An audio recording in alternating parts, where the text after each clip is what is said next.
aportaron económicamente, así como el municipio de La Paloma y la Intendencia Departamental de Rocha, que declararon a este evento como de interés municipal y departamental respectivamente. Bien, entonces, dicho esto, me gustaría darle la palabra al intendente, Alejo Pierres, y luego al director del CURE de Rocha, Javier Bittencourt. Muchísimas gracias por acompañarnos a todos.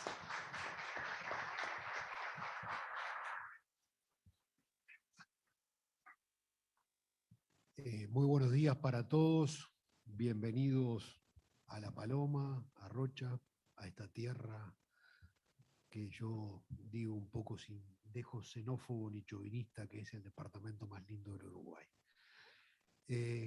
No vengo a hacer una apertura protocolar ni meramente formal. Soy hijo de la universidad, amo lo que todo ella significa. Participé intensamente durante años de la salida de la dictadura, de todo el proceso de la reapertura democrática, de la reinstalación de toda la democracia del cogobierno, y trabajamos intensamente en política universitaria. O sea, quiero decirle con esto que uno está acá presente con algo más que la investidura formal. Me agrada profundamente este tipo de actividades, que es el sexto año, esa iniciativa que tuvo Gonzalo, que continúa el CURE, donde hemos logrado asentar una pata universitaria en ese proceso tan necesario de descentralización, porque descentralización, educación y democracia son cosas que van atadas de la mano. Obviamente, disfrutamos en forma especial también que esto sea un homenaje a Mario Yegor, un personaje con una gran importancia en todo el proceso post-dictadura, un hombre que recuerdo que cuando comenzamos, nosotros trabajábamos en el entorno del movimiento estudiantil, alrededor de Samuel Lichtenstein, que era rector reinstalado post-dictadura, y allí era uno de sus asistentes académicos. Toda la lucha por lo que fue la creación de la Facultad de Ciencias, un préstamo internacional que luego daría lugar a la instalación del edificio, el rol de primer decano de Yegor, hombre además ligado, si se quiere, hasta por sangre a la universidad, porque allí estaba sobrino, si mal no recuerdo, de Israel von Sever, viejo decano de la Facultad de Ingeniería, de Ciencias Económicas, previo a la dictadura. O sea que ni siquiera había reparado que eran 10 años del fallecimiento de él, pasa el tiempo rápidamente, por lo tanto, más que un merecido homenaje a Yegor, quien empujó la Facultad de Ciencias, quien trató, y hoy día hay un conjunto de continuadores naturalmente, en un mundo árido para los uruguayos, por nuestras deformaciones humanísticas, como son las ciencias duras y la matemática, donde y a pesar de todo ello hemos tenido grandes representantes como José Luis Macera, o ahí que está Roberto Marcarián presente. Agradezco que haya venido a Rocha la visita de él, Gonzalo, de las más nuevas generaciones, en ese introducirnos en esos espacios áridos pero necesarios. El Uruguay tiene una gran posibilidad de crecimiento con la ciencia, con el conocimiento. Diría que es la gran alternativa al modelo agropecuario. Uruguay, si tiran una bomba atómica y vuelve a resurgir, será necesariamente agropecuario.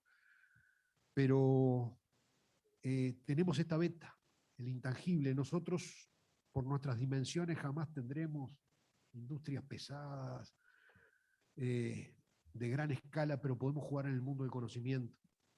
Creo que hoy día Uruguay está exportando unos 150 millones de dólares de software, de todo lo que proviene del mundo de la cabeza de los uruguayos.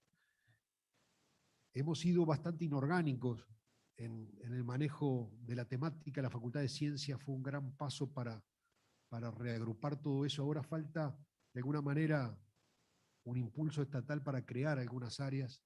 Nosotros lo hablamos en su momento con el actual presidente obviamente que la limitación de rubros, y había otro compromiso electoral que era crear un Ministerio de Ambiente, de la creación de un Ministerio de Ciencia y Tecnología, algo que es para el Uruguay una cosa imperiosa, que logra más reestructurar toda la constelación de organismos separados, independientes, Pendiciva, CONICIT, Rubino, Clemente Estable, que andan por ahí sueltos e inorgánica, sin conexiones orgánicas y estructurales, y además soñar un día con llegar al 1%, esa cifra mágica de la cual estamos tan lejos para la creación de I+D.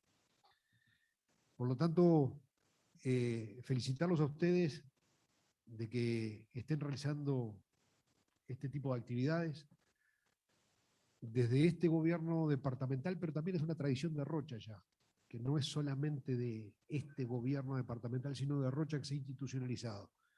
Queremos llevar una relación muy fuerte con el mundo educativo, una relación muy fuerte con la Universidad de la República, relación, bueno, en los próximos días vamos a tener la visita del rector, de Rodrigo Arín, de Pepe Piaggio, decano de la Facultad de Veterinaria, empezando a tratar de lograr implementaciones, porque lo hemos dicho hasta el cansancio, que estamos dispuestos a colaborar. Sabemos las limitaciones económicas y presupuestales que tiene la Universidad de la República, pero acá estamos dispuestos a poner en distintas facetas apoyos logísticos y económicos para ayudar al desarrollo de un proceso de descentralización y de generación de la Universidad de la República en Rocha.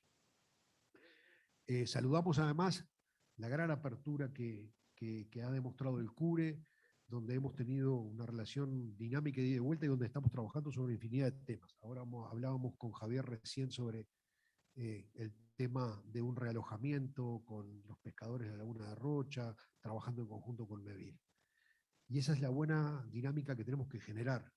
La Universidad de la República, sin que haya habido el rapto de Helenas y sin que esté Aquiles ni París, se ha comportado muchas veces como una Troya, donde esa ciudadela sitiada y a veces autositiada desde dentro, no ha dejado tener no ha podido haber, porque a veces incomprensión del sistema político y a veces autoenclaustramiento, bueno, tenemos claustros adentro de la universidad, autoenclaustramiento, no hemos lograr una relación dinámica con el demos, con la sociedad. Y yo creo que ese es el gran desafío que tenemos que asumir los que estamos participando del sistema político y los que están en la Universidad de la República. Y yo, bueno, celebro que me hayan invitado. Para mí es un inmenso honor estar acá con ustedes, participar en una actividad académica, y sepan que desde este departamento hay un departamento amigo de la educación, amigo de la Universidad de la República, y queremos trabajar constructivamente en todos los terrenos posibles. Muchas gracias.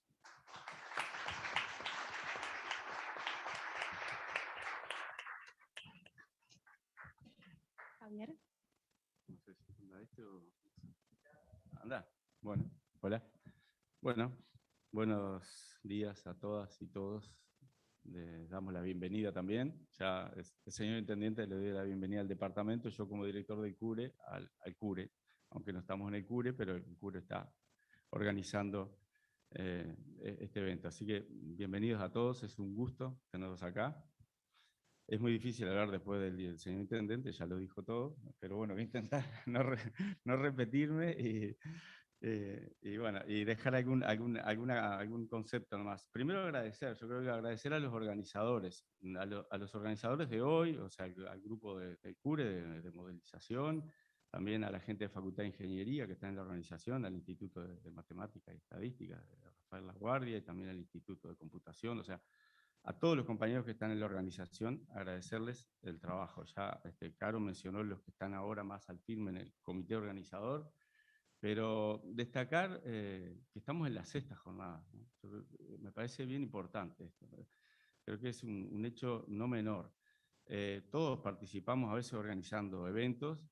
Sabemos que el primer evento sale facilísimo, a veces el segundo sale fácil también, pero llegar a un sexto evento consolidado, creciendo en participación interna de la universidad, pero en participación de actores externos de la universidad, creciendo en actividad académica, bueno, eso creo que es lo más relevante. Entonces, quiero destacar, porque ahí atrás hay un esfuerzo enorme que no se ve, que es poco visible, de los que terminan un evento y empiezan a trabajar para el siguiente evento. Entonces, bueno, agradecer enormemente el esfuerzo de todos los que están haciendo para que esto ya hoy, yo podría decir que al ser el sexto evento estamos hablando de un evento consolidado, donde todo el mundo ya lo empieza a fijar en su agenda y sabe que cada 2 años se van a encontrar a tratar temas muy diversos, porque vi que ya no solo es la jornada de hoy, sino que, bueno, los talleres previos se abordaron una cantidad de temas, una infinidad de temas sumamente interesantes. Así que, bueno, agradecerles desde el CURE a todos los que están participando y hacen posible esto. La segunda reflexión es que esto, y nos encontramos hoy acá, y algo dijo el señor intendente también, no es por casualidad. Esto hace 10 años atrás era impensado que pasara en Rocha, o en cualquier parte del interior. Y yo creo que ese es otro elemento a destacar. Gracias a un proceso de descentralización en el cual estamos todos comprometidos, estos eventos se dan en el interior del país, podemos juntarnos a reflexionar sobre temáticas muy diversas, en este caso la estadística aplicada, que tiene la particularidad de ser muy transversal a todas las otras disciplinas, y eso es lo interesante aparte.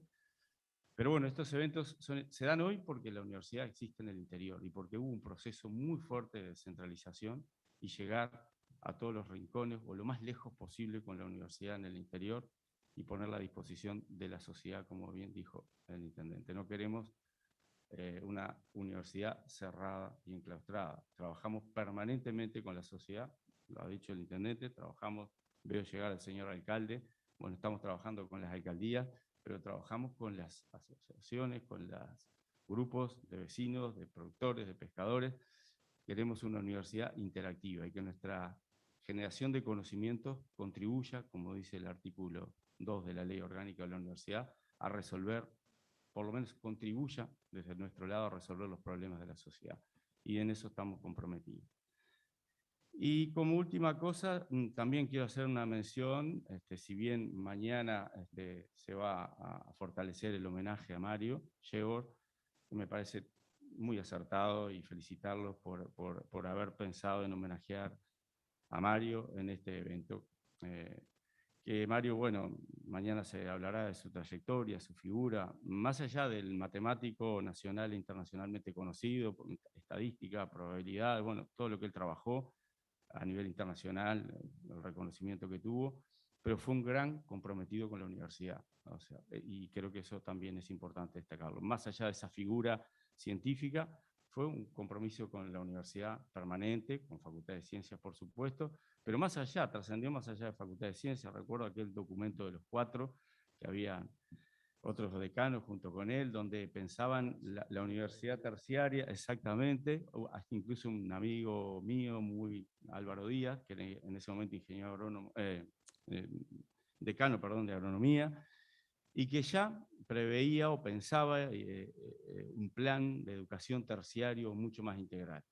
Si hoy Mario estuviera acá, seguramente estaría contento de ver este proceso, que es parte de lo que él pensaba realmente. Falta mucho, y el compromiso que tendríamos que pensar en estas jornadas es seguir trabajando por esa enseñanza terciaria más integrada entre todos los distintos sistemas, como lo querían ellos, como lo propusieron y como bien lo trabajó Mario Shevor. Entonces, bueno, agradecerles, celebrar que hayan pensado en este homenaje más que merecido. Y me parece muy lindo lo que decía Caro, que, bueno, que las jornadas estén impregnadas, esté el espíritu detrás de todo esto, el espíritu y el pensamiento de Mario nos acompañen en esta jornada. Yo con esto me despido, no voy a profundizar más porque tienen una jornada muy intensa. Una vez el agradecimiento a todos, obviamente un reconocimiento a Gonzalo, que fue un día por la oficina en ese momento a decir, estoy pensando en armar una jornada de bioestadística, modestamente, hace 2013, 2012, por ahí la empezó a carburar, y bueno, una vez más reflexionar, miren dónde estamos hoy. Así que a seguir trabajando, a que sigan existiendo cada 2 años estas jornadas. Los esperamos en las 7ª jornadas, obviamente, dentro de 2 años, y bueno, muy buena jornada de trabajo. Felicitaciones a todos. Gracias.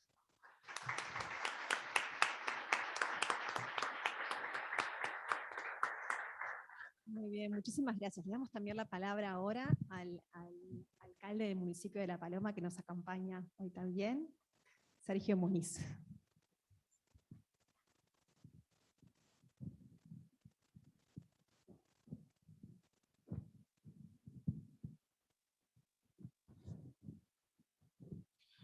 Bueno, primero que nada, disculparme por la llegada tarde, estaba complicada la mañana. Y nada, darle la bienvenida a todos.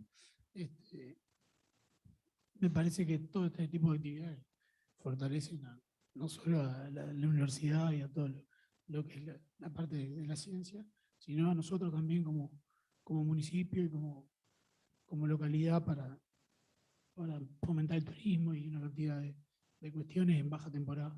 Y bueno, nada, darle la bienvenida y felicitarlos a todos por la actividad.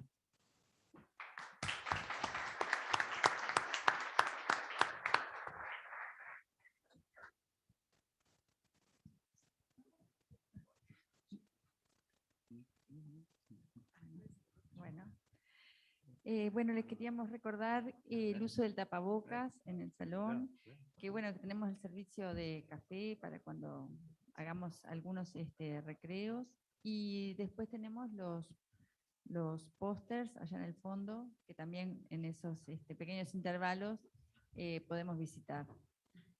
Bueno, lo otro que les íbamos a pedir es que fueran lo más estrictos posible con el uso de la palabra.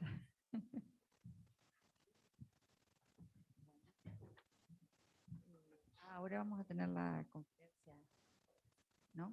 Por Zoom.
Hello, can you hear me?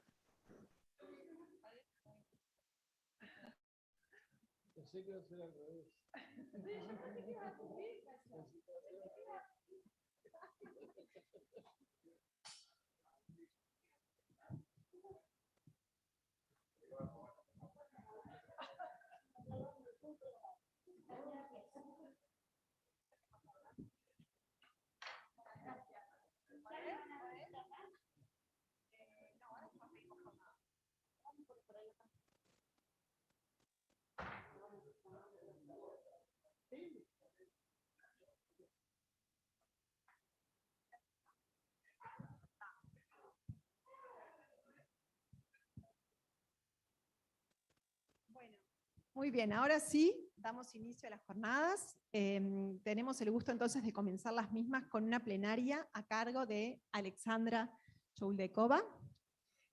Alexandra es profesora asociada de Estadística del Haynes College of Information Systems and Public Policy de la Universidad de Carnegie Mellon en Pensilvania. Ella investiga en temas relacionados a la equidad y responsabilidad en decisiones basadas en algoritmos, con foco en justicia criminal y servicios. Es un miembro del comité ejecutivo de la Association for Computing Machinery Conference on Fairness, Accountability and Transparency, habiendo sido previamente copresidenta de esta conferencia. Recibió su doctorado en estadística en la Universidad de Stanford y su Honoris Bachelor of Science en estadística y matemática en la Universidad de Toronto. Bueno, y Alejandra nos va a presentar hoy una charla titulada Algorithm Assisted Decision Making in Child Welfare, que en español sería algo así como decisiones asistidas basadas en algoritmos sobre bienestar infantil. ¿Sí? Bueno, Hi, Alexandra. Hello, everyone. Thanks so much for having me. Is my audio still working? Yes. Well, we are very happy to have you here today, sharing your expertise in this subject that is very interesting and of very incipient or inexistent application here in our region. So for us, it's very interesting to hear you today. We are about 60 persons here, very interested in your talk. So thank you very much for being here today. And well, you can start when we are ready. You Okay. have 40 minutes. After that, we will devote 10 minutes for questions from the public. Okay? Okay. Thank you. Okay. Thank you so much. So I'd love to thank the organizers for inviting me to speak at this event and for making my remote presentation possible, and for everyone in the audience for tuning in. I have two apologies to make. One is that I do not speak Spanish, so this presentation will be in English, and I hope it's understandable. And the other is that I regret not being there in person, but actually just a couple of weeks ago, I was speaking with the other members of the executive committee for the conference that I serve on, and we are hoping that in 2023, our conference will take place in Latin America, and Uruguay is one of the countries that we're looking at. So maybe I'll get the chance to meet some of you in the not too distant future. So with that, thank you so much for the kind introduction, and I'll get going. So throughout this talk, I'll be discussing risk assessment instruments, which are simply statistical models or so-called algorithmic tools that estimate the likelihood that a person or a case will go on to have bad outcomes. So risk assessment is widely used to inform decisions in a broad range of applications, including consumer lending, where we might estimate the likelihood that an individual will default on their loan, given characteristics that we know about them at the time of the loan application, the likelihood that a child will experience harm, given information you might know, the likelihood that a criminal defendant will fail to appear for court or be rearrested pending their court date, given other information, etc. So while all the domains represented here are ones in which I'm currently doing work, today's talk will focus on the child welfare context, also known as child protective services. So some of the work that I do is really domain specific, but the particular talk that I'll be giving here on statistical methods for evaluation and counterfactual modeling very much applies more broadly than the child welfare context. So with that, let me give you a bit of a background on the US child welfare system and some of the call screening work that we've been doing in Allegheny County, Pennsylvania, which is where I'm currently presenting from. It's where Pittsburgh, Pennsylvania and Carnegie Mellon University are located. So when I started this work, I was very surprised to learn that over 1 in 3 children in the US experience a child protective services investigation before their 18th birthday. In 2018 alone, which is one of the most recent years for which we have reliable data available, child welfare agencies received approximately 4.3 million referrals. These are allegations of child abuse or neglect that involved 7.8 million distinct children. And 3.5 million of those children, so a little less than half, received an investigation or some alternative response following the referral. Now, the challenge in handling child abuse referrals is that their content can be really vague and inconclusive, and we don't have resources, and we also don't want to impose on and investigate all families. So this leaves the call workers who are handling these calls and making decisions with insufficient information to determine which referrals should actually be investigated or receive a response by caseworkers. While rich administrative data is available as a source of supplementary information in many jurisdictions, there's no guarantee that this data is being used effectively or systematically. And this is where algorithmic tools can help. In this talk, I'll be describing some of the research that my collaborators and I have done as part of developing and evaluating algorithmic risk assessment tools, in other words, statistical models, in Allegheny County, Pennsylvania. So the first version of the tool actually went into deployment in August 2016, which is about a month before I joined the research team. But we've gone through many iterations since, and our scope of work has expanded. And so far, we've been seeing fairly positive results. But this effort, as so many efforts to incorporate statistical models or algorithms in high-stakes social decisions, this effort has attracted considerable criticism. So Virginia Eubanks, in her book Automating Inequality, has argued, for instance, that the model mistakes parenting while poor for poor parenting, and thus disadvantages families who are living in poverty. And Richard Rexler, who's an outspoken critic of any kind of data-driven decision-making approaches in child welfare, has written many scathing pieces, both about the call screening tool that I'll be focusing on and a new at-birth model that went into deployment as part of the county's Hello Baby initiative just last year. So at the end of the day, I am one of many people out there who believe that algorithmic decision support tools can help staff in the child welfare system protect children and support families. But to succeed in this aim, we need systems that are reliable, trustworthy, and trusted. So as I'll describe in this talk, the most widely used approaches for developing and evaluating risk assessment tools actually fail to provide reliable risk information. And also, even if we do everything we can to produce reliable tools, we face considerable obstacles in getting the public and users of the system to trust those systems. And these issues go deeper than just compliance with laws and regulations. So as Heitan Shah put it in his article on algorithmic accountability, there's enormous opportunity for positive social impact from the rise of algorithms and machine learning. We can think of machine learning as being an umbrella term here, also to include statistics. But this requires a license to operate from the public based on trustworthiness. We've seen before in the case of genetic modification what can happen when science is pushing forward but loses public trust. This set the take-up of the science back significantly. So I think this parallel to genetic modification and the science getting ahead of public trust or public opinion is an important one, and one that we should heed.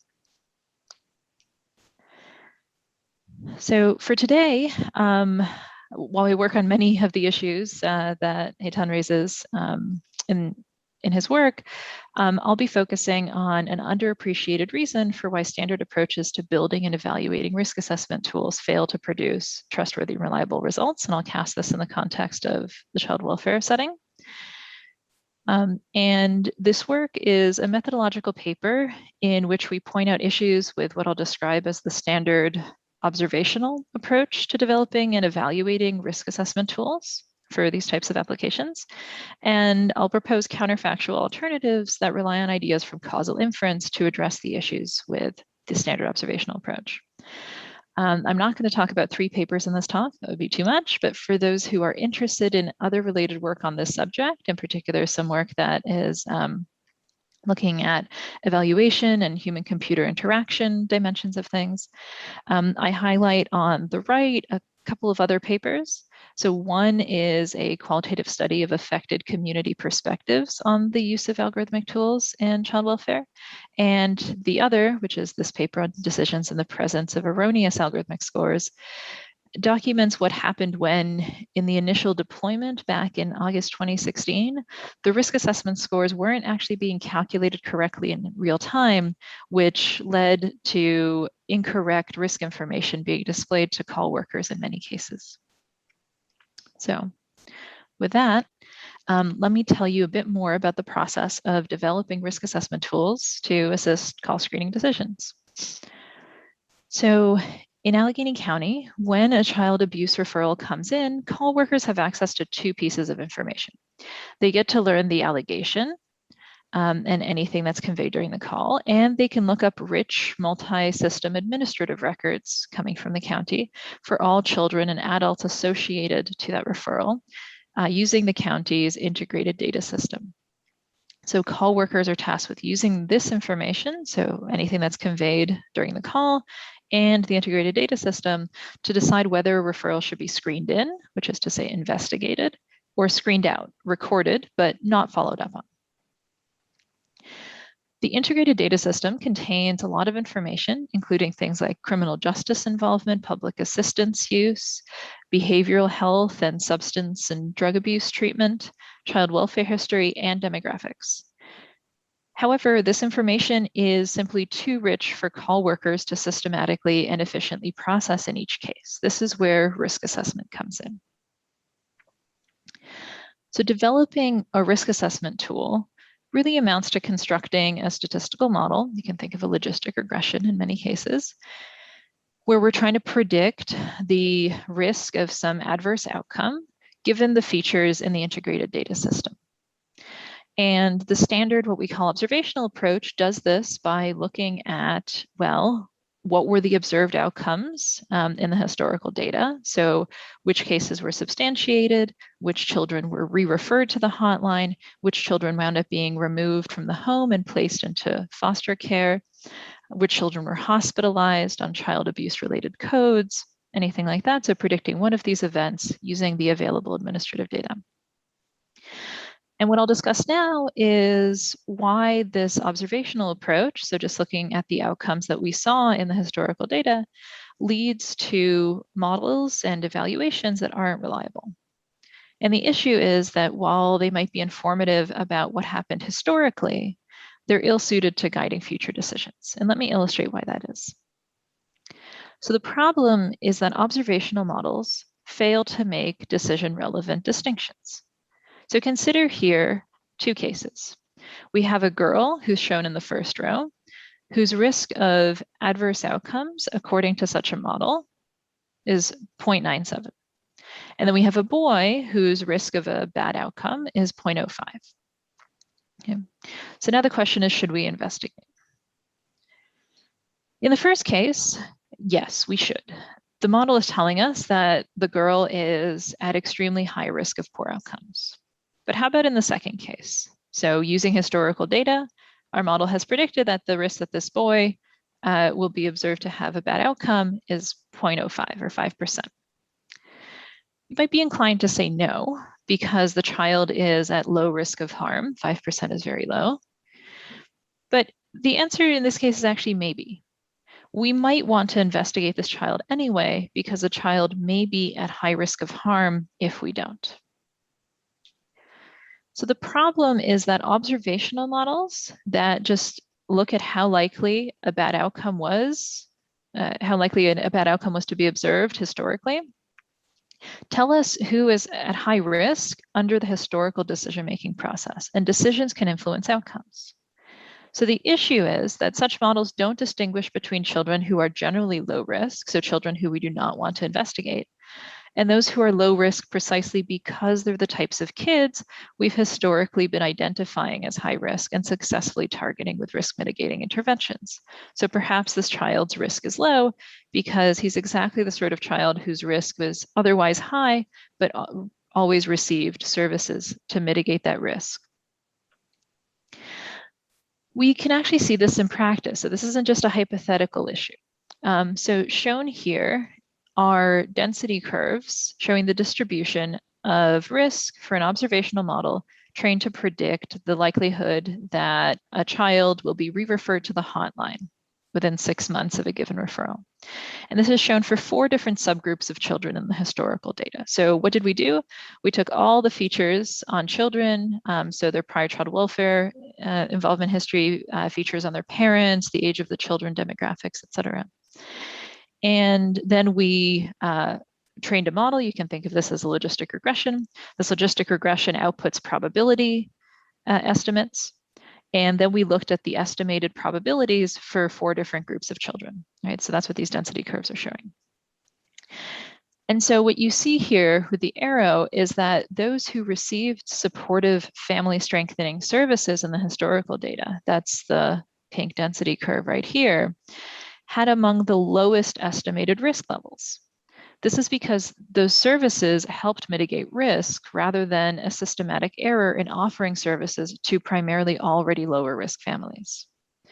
So following the recommendations of such a model would result in families who typically receive and benefit from services no longer being offered those services because their estimated risk according to this observational model that looks at historical outcomes is low. And furthermore, such recommendations might degrade trust in the tool overall. If you are a call screener, repeatedly seeing families who you know need services being recommended for screen out and being assessed as low risk would rightly make you question whether the tool is providing reliable information. So what we really care about is counterfactual risk. So there isn't just one risk, but at least two. There's the risk if the child is screened out, and the risk if they are screened in or investigated. So from the previous example, what we might have is something like the following. The first child, the girl in the previous example, maybe her risk is very high regardless of what we do, short of removing the child from the home. But the second child may be at very high risk if screened out, so that's the risk of 70%, but a very low risk if screened in. So what's the action that we would want to take in each case given this counterfactual information? Well, we would want to screen in the first child. That hasn't changed. But now in this case, we see that we would also want to screen in the second child because the risk of harm is high if we don't. So when we look at our data, what we should have in mind is a potential outcomes view that's common to causal inference. There's some outcome that would be observed if the child is screened out, and a potentially different outcome that would be observed if the child is screened in. Only one of the decisions is taken historically, and what we get to observe is the potential outcome that would have corresponded to the decision actually taken. To inform call screening decisions, what we really want is a counterfactual model that estimates the risk of adverse outcomes under screen out. Observational models, the ones that are standardly used, instead target these observed outcomes, which marginalize over the decisions taken and in a problematic way. The challenge, of course, is that we only get to observe what happens under screen out, so if we don't intervene, only on the cases where we didn't intervene. And those may not be representative of all cases. So this is often referred to as the fundamental problem of causal inference. I simply don't get to observe what happens under screen out, except for children who were screened out. So just to show you that this is not merely a theoretical issue, we can, using a different model training approach, compare the results of a counterfactual model that predicts risk under screen out instead of observed risk. And we can compare that to the observational model we saw before. So the model that we saw before is now in the lower panel, and the counterfactual model, now in the top panel, assesses children who receive services following screen-in as being at much higher risk than the other groups. Right? So comparable risk to children who are placed in foster care outside the home. So that same group is the one that was assessed as being among the lowest risk by the observational model. So these two modeling approaches we see really do result in very different risk assessments. In other words, these issues that we're talking about where risk under screen out is at least in principle different from the risk that you observe, this is very much borne out in practice, right? So the issues that we are discussing with the commonly used observational approach to training risk assessment do have considerable implications for practice, right? So our counterfactual model would correctly continue to identify many of these children who historically received the most intensive interventions as being at greatest risk. So what I just talked about is basically the learning context, but there are similar pitfalls to what we just described in the model evaluation and what I'll outline as the fairness assessment phase. So the standard observational model predicts the observed outcome, right? So whatever it is that happened, not thinking about the interventions, it evaluates against that outcome and it assesses predictive bias with respect to that outcome. So what do these things do? Observational learning tells us the likelihood of adverse outcomes under the observed historical decisions, but not under the decision we are contemplating taking. Observational evaluation tells us, well, how does this given model predict the outcomes that were observed historically, not the outcomes that we would expect under a potentially different policy for how to intervene or which cases to screen in. And predictive bias or fairness audits tell us whether the model is a fair predictor of who experienced adverse outcomes in the past, not whether it's fair for the purpose of future decision making. So before I get any further into fairness, let me use this as an opportunity to briefly detour into common ways of thinking about algorithmic fairness, and then we'll ping pong back to our methodology. So there are many different definitions out there of algorithmic fairness. And if you're familiar with the privacy context, where we have notions like differential privacy that seem to be broadly appropriate and have very nice mathematical properties as well, fairness is generally regarded as being very context dependent. We don't have a single definition. So for notation, let's say that we have a group indicator G. So this may be male or female or the race of the child. Then we'll have a continuous version of our risk score. So the thing that I was showing you the density curves of, let's call this S of X, and a classifier Y hat, which you can think of as being a thresholded version of S. Right? So if risk is sufficiently high, I'll predict 1 that the event will happen. If it's low, I'll predict 0. So fairness through blindness or fairness through unawareness simply states that S or Y hat can't use G as an input. So for instance, I cannot use the child's race or the child's sex as one of the features in my model. So this is the type of fairness that some legal prohibitions against considering race, gender, or other protected attributes in decisions would appear to require. Demographic parity says that individuals from all groups should have the same likelihood of being classified as positive. So in the credit lending context, for instance, this might say that men and women should have the same likelihood of having their credit card application approved. Individual fairness formalizes the intuition that similar people should be treated similarly. So it's essentially a Lipschitz condition. And what we're envisioning here is that we have some sort of metric D that tells us how similar two individuals are for the purpose of the task at hand. So what it means for two people to be similar for credit lending may be different from what it means for two people to be similar for the purpose of receiving a particular cancer drug. Right? But D captures similarity for the given context. And this is saying that the predictions of our model should be similar for individuals who are similar according to metric D. So for instance, in a graduate school admissions process, D might place high weight on undergraduate GPA and math background while ignoring something like age and athleticism.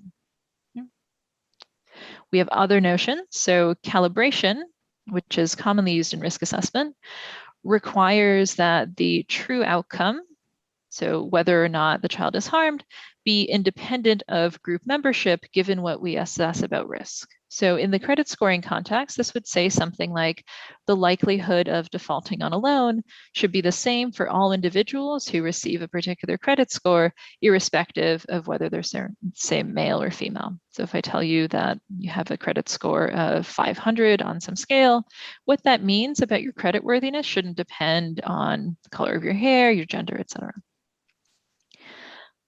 Lastly, I'll just mention here error rate balance.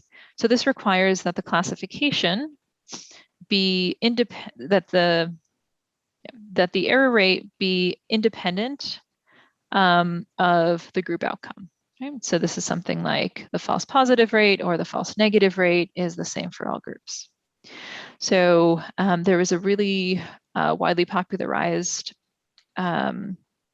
analysis by ProPublica of criminal risk assessment tools, and they concluded that a risk assessment tool in the criminal justice context was biased precisely because it had higher false positive rates and lower false negative rates for Black defendants.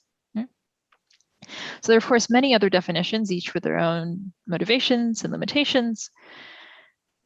But what's important for our discussion is to observe that while a number of these definitions do not at all depend on or refer to our outcome Y, so they don't involve anything about which outcome are you using, the one that was historically observed or some notion of a counterfactual one. Many others and indeed most of the popular ones for the purpose of assessing risk assessment, they do involve a notion of what the outcome is. So false positive rates require that, and false negative rates require that you condition on whether in truth this child was at risk of, was harmed or not. Calibration looks at the likelihood of the observed outcome conditional on score. So for the definitions that depend on the outcome, whether you consider algorithmic fairness with respect to the observed outcome or a potential outcome, so under a particular intervention such as no screen-in, really can lead you to different conclusions. Okay. So what we propose, instead of using the observational approach, which centers on using the historically observed outcome, what we propose is what we call a counterfactual approach for learning, evaluation, and bias assessment. And the main innovation here is that we are proposing to answer these questions in reference to a specific decision-relevant counterfactual. So in the call screening context just described, this corresponds to focusing on risk under screen out. So what is the likelihood that the child will come to harm, or what's the likelihood that there would be some adverse event, such as they'll be removed from the home or be referred to the hotline or hospitalized if we do not intervene. So that Y0 is a counterfactual outcome under no intervention. So our analysis empirically and theoretically demonstrates the pitfalls of the standard observational approach. We show, for instance, that observational learning underestimates the risk of those who are receptive to treatment. This is what we saw in the density plots before. Observational evaluation may show superior performance for models that are poorly aligned with our goals. So it could find, for instance, that a perfect classifier that perfectly predicts which children will be harmed if we don't intervene actually looks to have a high false positive rate if you just looked at the observed outcomes. And observational assessments of predictive bias actually mistake disparities in historical decision-making or the effectiveness of past services or interventions for model bias. So it'll tell you that a model is biased simply because our interventions are differently effective. Our paper presents experiments on both synthetic and real-world child welfare data to show that observational approaches can give very misleading conclusions. In addition to drawing attention to those shortcomings, we present so-called doubly robust estimates of counterfactual versions of the common model evaluation and group-based predictive bias metrics that are used in risk assessment. And we also demonstrate theoretically and empirically how applying fairness correcting methods to fix observational disparities can actually make things worse in terms of the counterfactual outcomes. In particular, it makes things a lot worse if the disparities that look to be there are driven not by some sort of bias in your model, but by differences in who received interventions in the past or the effectiveness of those interventions. So there's a fair bit of related work out there that's close to what we're doing here. There's a big literature on policy learning and evaluation. And there have been doubly robust methods, so the statistical techniques that we're using have been applied in these contexts. The key difference between our work and policy learning is the goal. So research has shown that in most cases, users of risk assessment systems, they want the algorithm to provide information, something like a risk score, rather than to recommend an action. So they would prefer that the system say this child is at high risk rather than you should screen in this child. So we, in our case, are learning and evaluating probabilities, not policies. And our work is also related to some of the work on counterfactual fairness, but the connection is more in name rather than in goal. In particular, the work on counterfactual fairness says something like, would the decision have been different if the protected attributes, so something like race and gender would have been different, not if the decision had been different. And these are useful for understanding if, for instance, the individual would have been hired if they were a male rather than a female. But in the child welfare context, we actually are not interested in that type of fairness. So for instance, we know that girls are more likely to be victims of sexual abuse. We would not want anywhere in our modeling to artificially deflate girls' scores or inflate boys' scores in order to achieve some sort of equality in risk for sexual abuse. We want to be responsive to the risks that these groups experience. So let me provide you with a high-level overview of some of the technical details and then some brief empirical results. So in our setting, the target quantity we want to estimate is the likelihood of poor outcomes if we do not intervene. So that's Y0, given characteristics X. Now, we don't observe Y0 in all cases. We really only observe this for the cases that were historically screened out, and even that is because of an identifying assumption. This is something that allows us to estimate counterfactual quantities from the observed data. So here we're going to make 3 standard assumptions. The first one is consistency, and this says that the observed outcome is Y1 if the child was investigated and Y0 otherwise. So since investigations on one family are unlikely to influence outcomes on another, this assumption is plausible.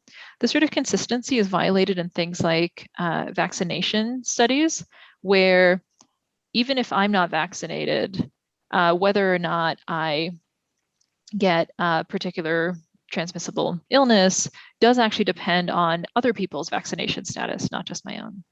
But that's not an issue here. Next, we assume no unmeasured confounding. So this tells us that we have no unmeasured features affecting both the decision and the outcome. So in other words, conditional on the entire rich administrative data set of things that we've measured, what the historical treatment was is as good as random. So this is a strong assumption. This is basically saying that there aren't any features such as information that came through the call that is predictive both of the outcome and the decision taken. But we have fairly rich information, and so probably the level of unmeasured confounding is low. Lastly, we have this weak positivity assumption. This essentially assumes that everyone has some chance of being screened in, of being screened out. This is actually violated in our data. For about 20% of cases, they fall under something called Child Protective Services rather than General Protective Services. These are for cases of serious physical abuse or allegations of sexual abuse. And there's no discretion in whether those cases are screened in for investigation. There's a legislative mandate that they be screened in. But our risk assessment model would never apply to those cases in the first place. So we are simply building a tool and evaluating it for the situations where it could apply. So now let's talk about estimation. So under these assumptions, we can learn a model, our risk assessment model, for estimating the likelihood of bad outcomes under no intervention, just by training a model on the historical cases that were observed to not be intervened on, that were observed to be screened out. Right? And we're allowed to do this just by our identifying assumptions. And now in the evaluation and predictive bias assessment stage, now predictive bias just entails comparing performance metrics, such as calibration or false positive rates across groups. For that, we rely on doubly robust estimation. So we derive formulas for common quantities that arise in the assessment of risk assessment tools. And for those of you who are not familiar with these techniques, either from the causal inference or survey literature, let me give you just a very simple example of a doubly robust approach for estimating just the prevalence of poor outcomes. So what is, we're going to be estimating the probability or the fraction of, let's say, children who would be re-referred to our hotline if we didn't intervene ever. Okay. So we'll start with an estimate of the likelihood that a case will be re-referred or a child will be re-referred given the characteristics X, right, under the no intervention policy, right? So this thing may or may not be the same thing as our risk assessment model. Our risk assessment model may have structural constraints that we don't want here, but a plug-in estimate for the re-referral rate that we would see in the universe where we don't investigate any child, the plug-in estimate would just say, well, just average over the estimated likelihood of re-referral in the universe where the given child, given their characteristics, isn't screened in. Okay. There's also the inverse propensity weighting estimate that you may be familiar with. And this improves upon the idea of calculating the re-referral rate just on the screened in cases and using that as an estimate, on the screened out cases, and using that as an estimate for the probability of re-referral if no one is investigated, by reweighting our observed outcomes to look more like the full population. So this is weighting by the probability that this case was not investigated. The doubly robust estimate looks like a combination of these. So it's still averaging over all our observations. Here's the plug-in component on the right, but it's really using an inverse propensity weighted bias correction term in addition to the plug-in estimate. And this estimate is doubly robust in the sense that it's robust to misspecification of either this regression model mu or the propensity score pi. And in the non-parametric context, it has faster rates of convergence than using inverse propensity weighting or the plugin alone. Furthermore, if we have sufficiently fast, so n to the fourth convergence of these so-called nuisance functions, the pi and the mu, so the regression and the propensity model, you can compute asymptotically valid confidence intervals for the doubly robust estimators. And in our work, we derive doubly robust estimates of many of the common evaluation metrics that feature in predictive bias calculations and other evaluations of risk assessment tools. So these include quantities involving error rates, ROC curves, area under the curve, calibration curves, and other common metrics. So let me show you briefly what the empirical results look like and how you get rather different conclusions when it comes to predictive bias assessments, depending on whether you use an observational approach or a counterfactual one. So we're going to be using here some historical data from Allegheny County from 2010 to 2014. This corresponds to roughly 36,000 referrals to the hotline. Our outcome is re-referral within 6 months, and we're using random forests for both the observational and counterfactual models. Our observational model is trained on 11,000 referrals that were in the training partition. Our counterfactual model is trained on the 5,100 screened out, so not investigated calls in the training partition. And again, our counterfactual model estimates the likelihood of re-referral within 6 months under screen out, under no investigation. So let me walk you through what's going on here. And this is a calibration assessment with respect to race. So the question we're asking is the risk assessment model well calibrated? And is it equally well calibrated across groups? This is a very common predictive bias metric in risk assessment. So in other words, what we're trying to figure out is whether the given model overestimates risk for one group relative to another. Our groups here are Black children, denoted by the black lines, and white children, denoted by the green lines and curves. So the columns here indicate the type of evaluation being performed: observational, which is a standard approach, or counterfactual, which is what we proposed. And the rows indicate the type of model being assessed. So again, this is observational, and the bottom row, which is the standard approach, assessing against what was observed, or counterfactual, which tries to assess against this counterfactual outcome of what would we have observed if the child had not been investigated. And all of these results are based on a held out test set that was not used for model training. So displayed in the bottom left is the calibration plot you would get out of a standard analysis. So this is where you train an observational model and to predict the probability of re-referral in the observed data, and then see whether the estimated probabilities match up with the observed rate. So this looks good. This is telling us that, except near the very low probabilities, maybe out here, the model is about equally well calibrated across racial groups. And it's pretty well calibrated overall, that when, so the x-axis here is what's the predicted probability, and the y-axis is the observed re-referral rate.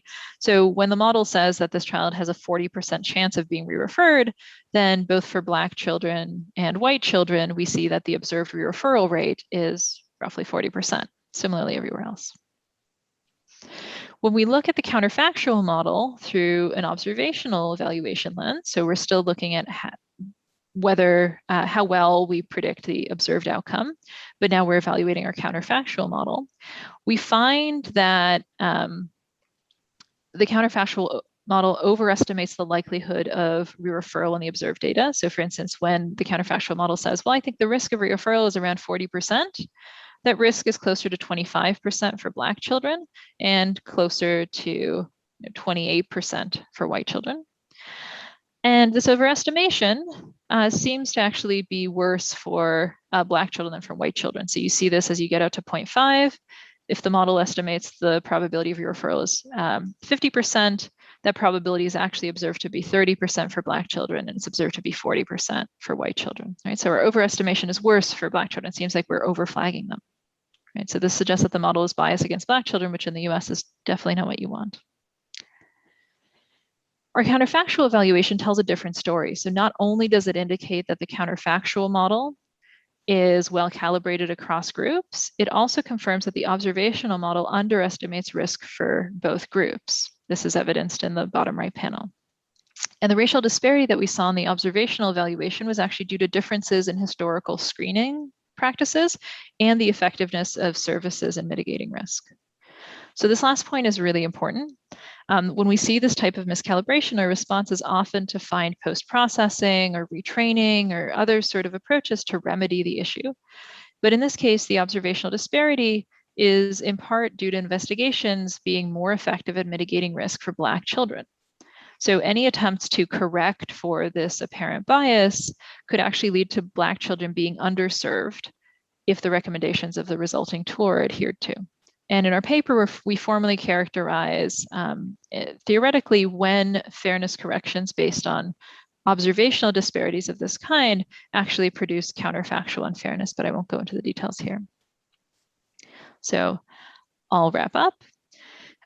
What we showed in this work is that standard observational approaches, which is what you'll see in just about every fairness audit and evaluation of risk assessment tools, they are ill-suited to supporting decisions, and they're not what we should be doing. So we show that this underestimates risk for those who benefit from interventions. It misestimates model performance for the things that we care about, and importantly, mistakes disparities in historical decision-making or the effectiveness of our interventions for model bias. And in addition to this, we also presented doubly robust estimates of counterfactual versions of common model evaluation and fairness metrics. And we demonstrate theoretically and empirically how applying fairness correcting methods to fix observational disparities can induce or exacerbate counterfactual unfairness. So with that, I'd like to thank the multidisciplinary team of collaborators from across computer science, statistics, economics, social work, and design who made all of the work that I've contributed to on child welfare possible. And I'd love to open things up to questions. Thank you so much.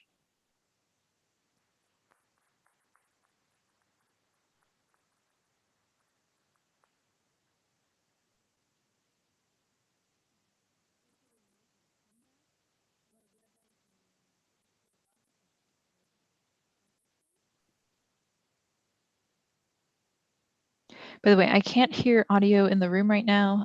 So if anyone does start talking, please let me confirm that the audio is working this way. But. You hear now, Alexandra? Yes, I can. Okay. Well, questions from the public?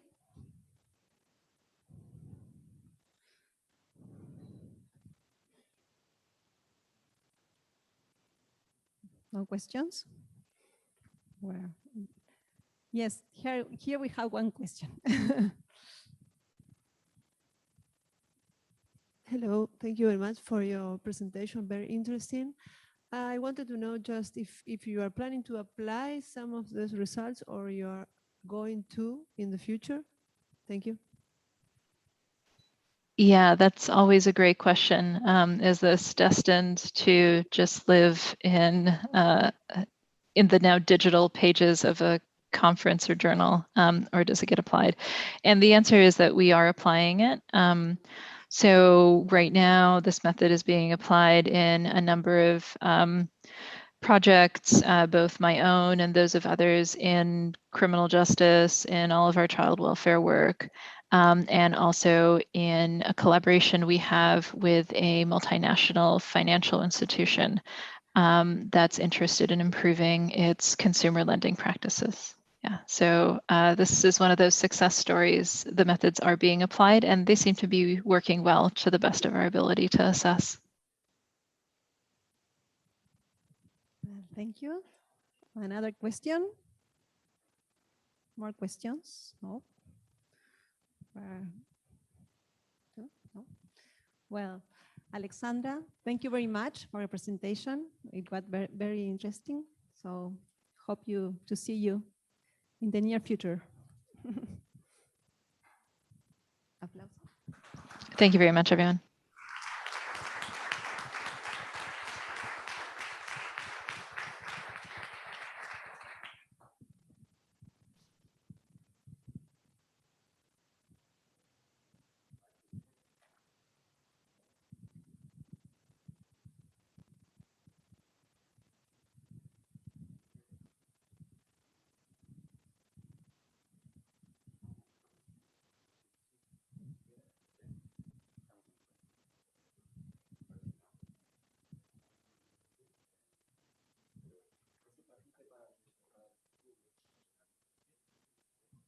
Bueno, entonces bueno, vamos a dar comienzo a la primera mesa de estas jornadas, ¿sí? Que se llama Técnica de Probabilidad Estadística y Aplicaciones. Estamos muy agradecidos y contentos de haberla organizado con Federico. Y bueno, por supuesto, recordar la persona de Mario Yegor. Estamos muy contentos de poder encontrarnos presencialmente también, después de tanto tiempo de encierro, con colegas, amigos. Y queríamos también desde la organización homenajear a otra persona que falleció recientemente, que es la profesora Laura Narvarte, que fue compañera de estudio, compañera de trabajo, profesora, colega de varios de nosotros. Laura fue profesora titular de la Facultad de Ciencias Económicas, directora del INE, y integró la mesa de cierre de las pasadas jornadas. Y bueno, queríamos, a través de esta sesión, rendirle un pequeño homenaje. Bueno, vamos a tener charlas bastante diversas, de la estadística de extremo, pasando por modelización del comportamiento animal y estadística en el deporte, en el básquetbol, ¿no? Y la dinámica de la mesa va a ser presentación de 15 minutos y preguntas de 5. O por preguntas por 5 minutos. Así que bueno, voy a dejar a Federico el micrófono para presentar a nuestro primer orador. Muy bien. Bueno, gracias por asistir, por estar, por poder vernos presencialmente.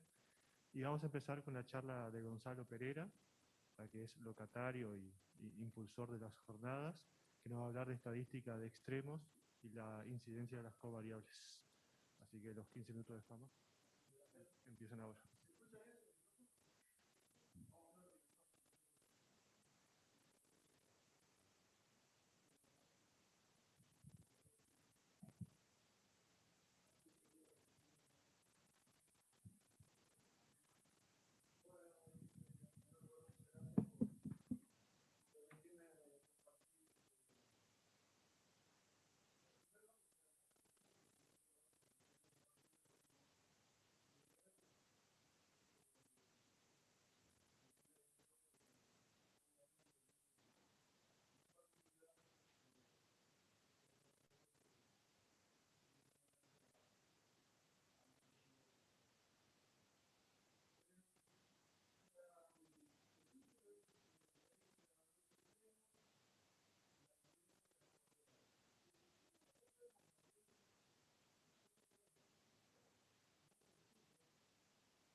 Bueno.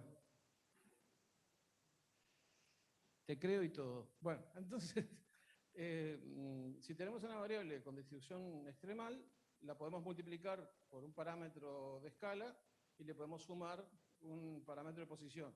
Pero obviamente, ahí tendríamos, estas serían las formas estándar, digamos, de las extremales.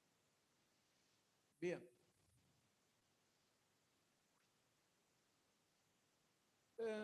Bueno, básicamente el teorema de Fisher-Tipenenko dice que las distribuciones asintóticas para el máximo de la muestra que teníamos, no degeneradas, es decir, que no sean triviales, que no correspondan a algo que en realidad no es un fenómeno aleatorio, las distribuciones asintóticas posibles son básicamente las tres que acabamos de ver. Es decir, el máximo tiene 4 posibilidades. O no converge a nada, digamos, o sea, converge a una distribución degenerada, o converge a una Frechet, a una Gumbel o una Weibull. Y un poco groseramente dicho, ¿no? Pero para tener alguna idea, la idea básica es que cuando la muestra que yo tengo proviene de una distribución con cola pesada, va a ir a parar a la Frechet. Cuando proviene de una muestra con colas livianas, va a ir a parar a la Gumbel. Y cuando viene de una distribución acotada, va a ir a parar a la Weibull. Grosso modo, porque hay más detalles. Hay algunas distribuciones bien conocidas, binomial, Poisson, distribución de Von-Mises, que entran en el escalafón no converge a nada, digamos, ¿no? No tiene, el máximo no tiene nada. La precisión concreta sobre qué converge y a qué converge lo da el concepto de dominio de atracción maximal.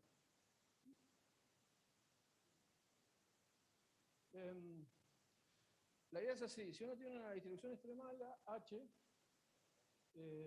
uno va a decir que otra distribución F está en su dominio de atracción maximal, DAM de H, si uno toma una muestra y ve que sigue la distribución F, su máximo es atraído por H. ¿Qué quiere decir con esto?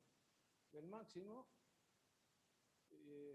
restando una sucesión determinística de su n y rescalando por una sucesión determinística positiva C su n, bueno, la distribución de ese máximo reposicionado y rescalado tiende a H.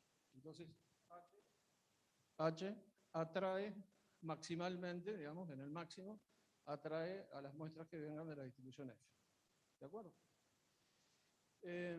Entonces, cada uno de los dominios de atracción maximal, de Frechet, Gumbel, Weibull, están perfectamente caracterizados. Le vamos a llamar MF al máximo efectivo de la distribución. Es decir, si tuviera una densidad, digamos, que en un momento toca el 0, ahí donde toca el 0 está, y queda en 0, ¿no? Ahí está MF. Si tiene una distribución que puede tomar cualquier valor, MF es infinito. Cualquier cosa me preguntan. ¿No? Estoy muy presionado por tener 35 minutos, entonces me voy a apurar. Bueno. ¿Esto con el fútbol se descuenta el tiempo?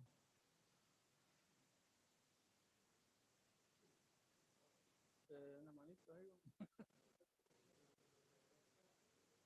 Gracias, perdón, pero... Bueno, ahí están los 3 DAM. No voy a entrar en los detalles porque, digamos... pero, por ejemplo, la Frechet. Una distribución está en el dominio de atracción de la Frechet, sí, solo sí. Bueno, en primer lugar, puede tomar todos los valores hasta infinito. Y la cola, o sea, 1 menos la distribución, es una función de variación lenta, LX. Función de variación lenta es, bueno, obviamente una constante, pero cosas que no crecen demasiado rápido, como el nombre lo sugiere. Por ejemplo, el logaritmo. O sea, algo que frente a X a cualquier potencia no compite. Una función de variación lenta sobre X a la alfa. El D sub n, que es el centramiento, 0, y C sub n, que es el rescalamiento, es n a la alfa. Bueno, el Weibull MF tiene que ser finito, está acotado y el comportamiento cerca de MF se caracteriza. Uno se deduce del otro porque si uno tiene una Weibull menos 1 sobre X es una Frechet, entonces una vez que uno tiene uno saca el otro fácilmente. El que es un poquito más complicado es el de Gumbel, digamos, porque MF puede ser finito o infinito. Los casos más habituales son quizás con MF infinito, pero puede ser finito a priori.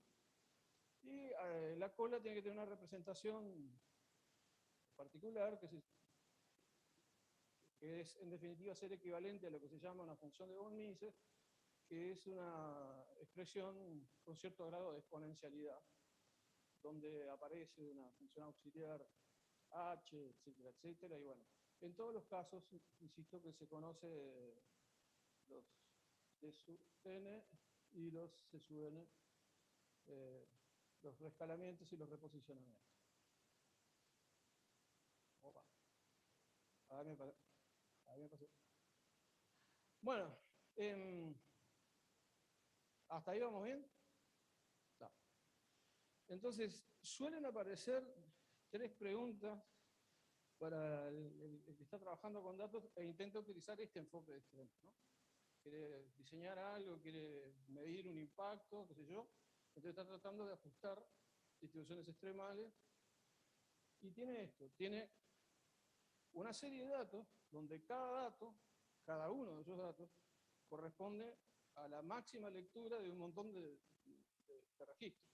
Entonces, como cada dato que él tiene en su muestra es el máximo de un montón de gente, de una muestra grande, si uno aplicara la teoría anterior, sería razonable pensar de que cada uno de esos datos puede ajustarse, o por lo menos aproximarse, a una distribución extremal.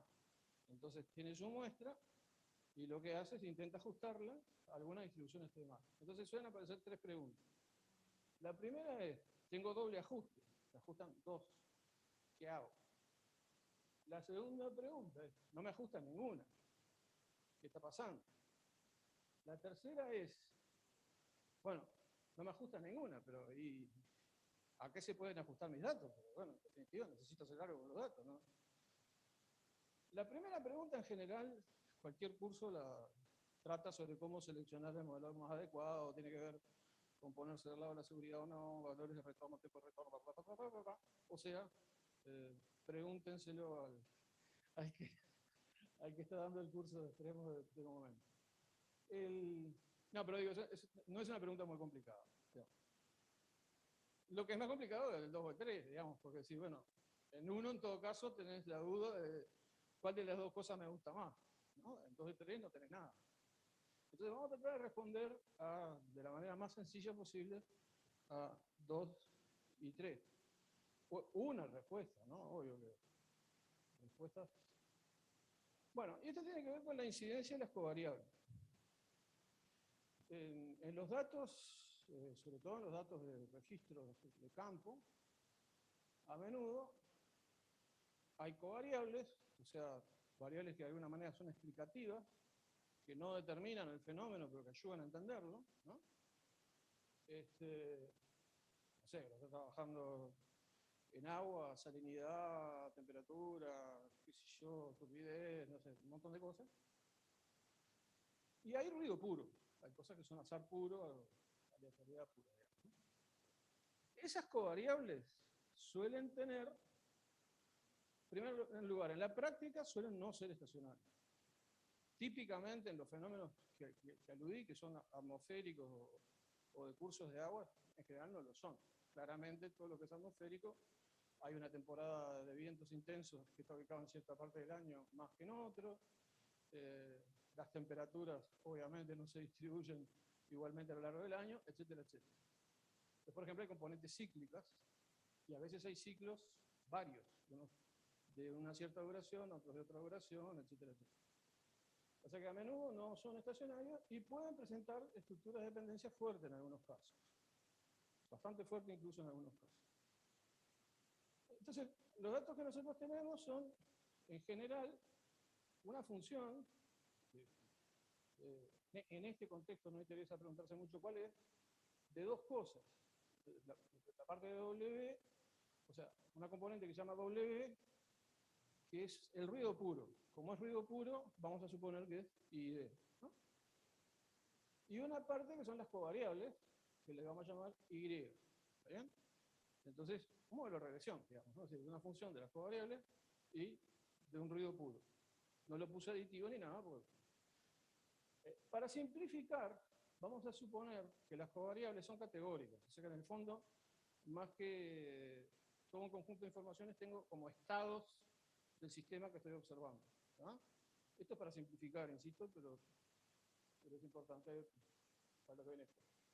Entonces, en principio hay K estados posibles. Entonces, la Y me dice en qué estado está el sistema, y después el W mete ruido. Y ahí sale lo que tiene que salir. Pero a priori se supone que cuando el sistema está en distintos estados, puede haber comportamientos distintos. ¿Se entiende? Bien. De hecho, vamos a suponer lo siguiente.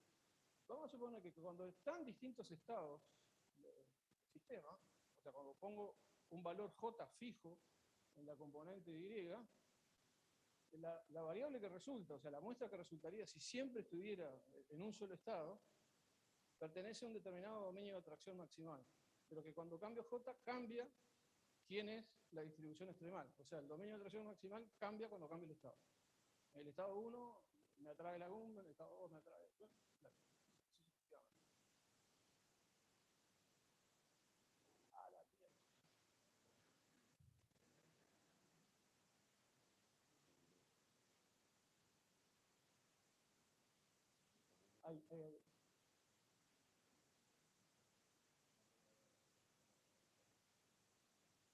Después viene una charla que es cómo usar esto. Bueno, entonces, vamos a suponer, para simplificar, que en nuestra muestra, en los estados, perdón, están divididos en 3 paquetes. Esto es un primer paquete de tamaño F, son los estados que son atraídos por Frechet de distintos órdenes. Y por una cuestión también de simplificar, vamos a suponer que los órdenes están ordenados, los órdenes van de menor a mayor, alfa 1, menor que alfa 2, menor que alfa 3, etc. Esto tiene que ver con lo siguiente, la Frechet, cuando alfa es más chico, la cola es más pesada. Entonces, alfa 1, la primera, va a ser la que va, de todas la que va a tener la cola más pesada, al principio. ¿Está claro? O sea, el segundo lote de tamaño G corresponde a estados que producen la atracción maximal por la UMB. Y el último lote, los que son atraídos por la wave. ¿Bien? La wave, los alfa no los ordené porque no van a jugar mucho. Entonces, uno podría razonar intuitivamente así. A ver, yo voy a estudiar el comportamiento del máximo. ¿El máximo de qué depende? Los valores muy grandes. En los valores muy grandes, la que tenga la cola más pesada es la que va a ganar. Entonces, si yo tengo en mis datos, yo tengo una ensalada donde aparecen cosas que son atraídas por una Frechet, cosas que son atraídas por otra Frechet, cosas que son atraídas por Gumbe, cosas que son atraídas por una wave, ¿quién se va a comer el máximo? Y el que tenga la cola más pesada. Dentro de las 3, la Frechet tiene la cola más pesada. Y dentro de la Frechet, la cola más pesada la tiene la que tenga el alfa más chico. Por lo tanto, el máximo debería ir a parar a donde le diga la Frechet 1, alfa 1. Eso sería un razonamiento intuitivo. Que no está mal. Tampoco está bien. Es una aproximación a lo que pasa. Pero va bien rumbeado, digamos. Gracias. Entonces, vamos a suponer que las Y, en promedio, cuando ponen la indicatriz, cuando ponen 1 de que el estado esté en la fase, que la covariable esté en el estado J, lo que están poniendo es 1 si está y 0 si no está, ¿no?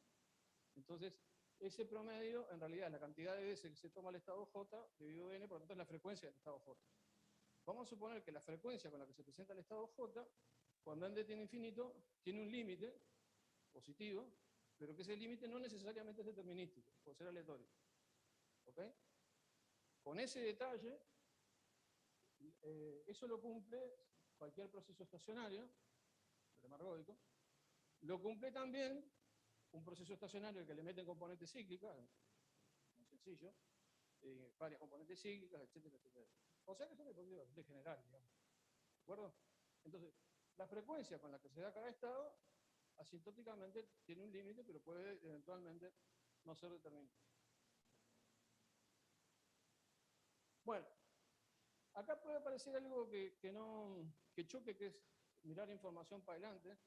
En series de tiempo habitualmente se trabaja sobre los enteros y por lo tanto todo esto se usa con información para atrás y suena más natural, pero es lo mismo.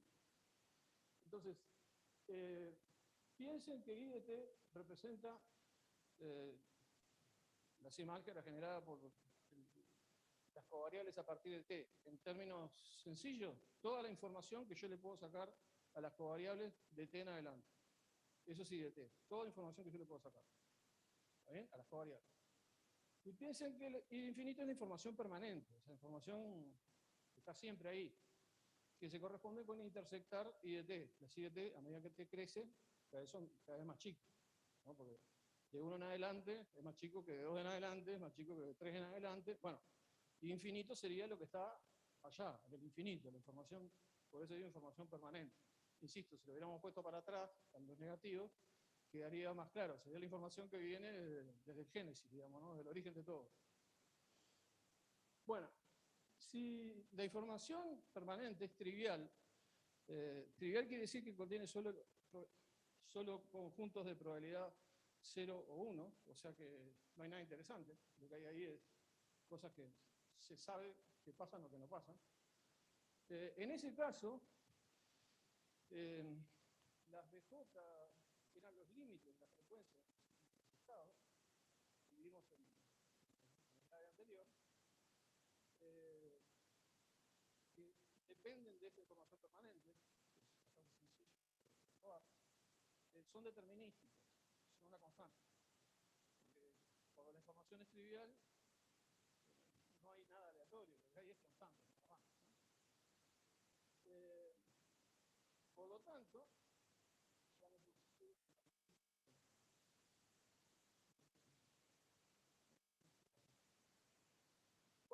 tanto, en ese caso, cuando la DJ es determinística, ¿no? La información permanente es trivial. Es muy sencillo probar que lo que decíamos intuitivamente es verdad. Y si toman el máximo, uno que es la normalización, tiende a una constante multiplicando a una Frechet de orden a cada uno. Por lo tanto, en el límite aparece una Frechet.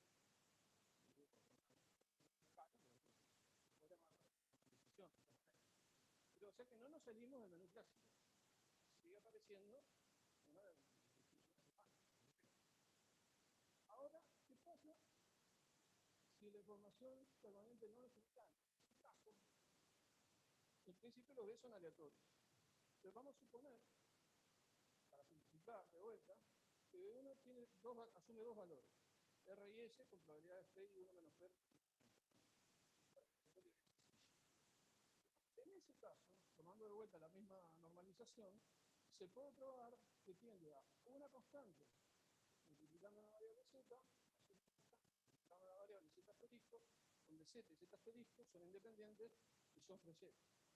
Entonces, lo que tenemos es una mezcla de Frechet. Entonces ya no tenemos una distribución. Claro, y nos salimos del menú clásico. Ergo, si una respuesta posible, 2 y 3, una respuesta posible, 2 y 3, es que las covariables puedan tener una memoria larga y por ende nos sacan del menú clásico. Obviamente no va a ajustar a una extremal la muestra que uno tiene. Pero por otro lado tenemos una idea de por dónde buscar el ajuste. El ajuste sería a una mezcla. Esto se puede presentar de una manera más común.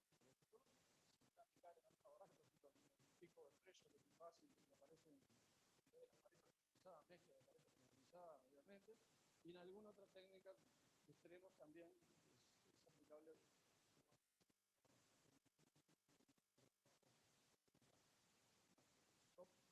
Gracias.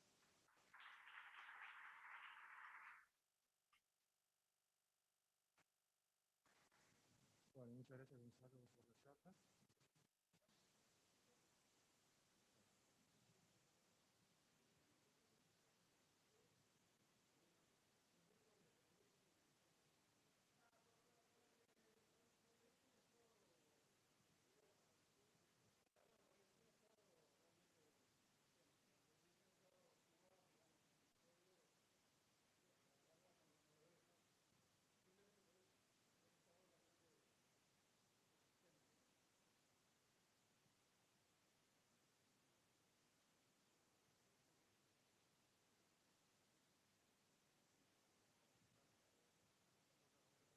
No, primero que me encantó escuchar la charla de Gonzalo.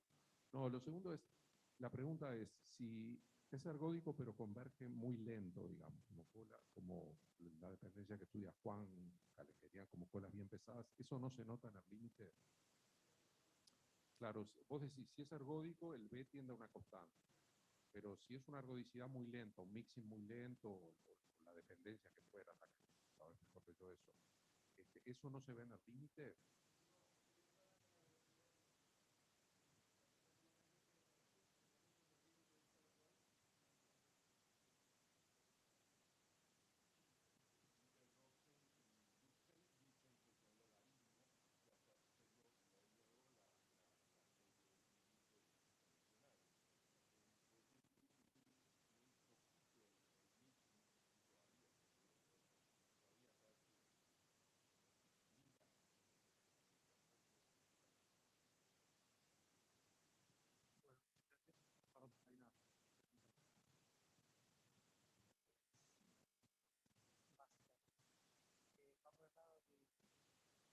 ¿Cuántos datos tienen que tener como para trabajar con este tipo de aproximación?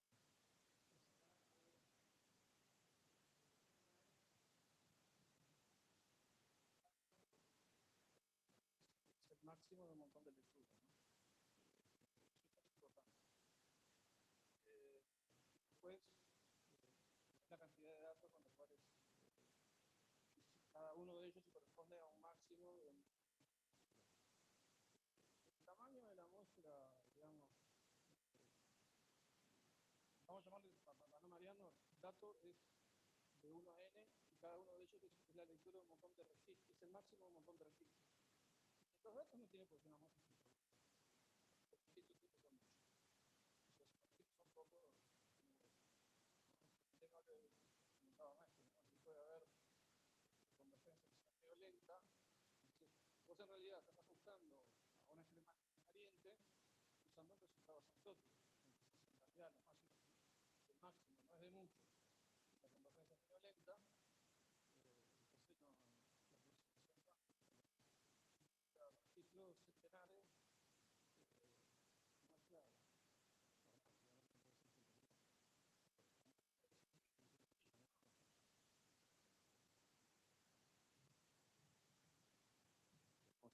Una pregunta en el chat de Ricardo Freiman, que dice, interesante, Gonza, una pregunta, ¿por qué le llamás a los Ws ruido y no señal? ¿Por qué le llamás a los Ws ruido y no señal? O sea, es la parte aleatoria de un modelo de regresión. Lo habitualmente uno llamaría epsilon en un modelo de regresión, simplemente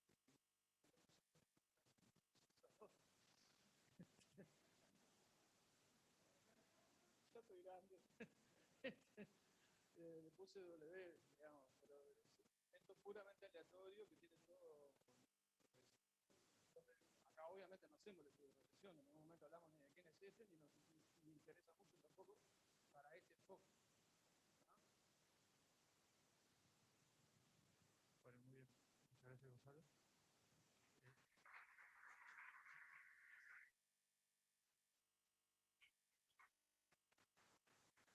Bueno, nuestro próximo orador es Manuel Hernández, estudiante de informática, nos va a hablar.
tiempo, qué regiones es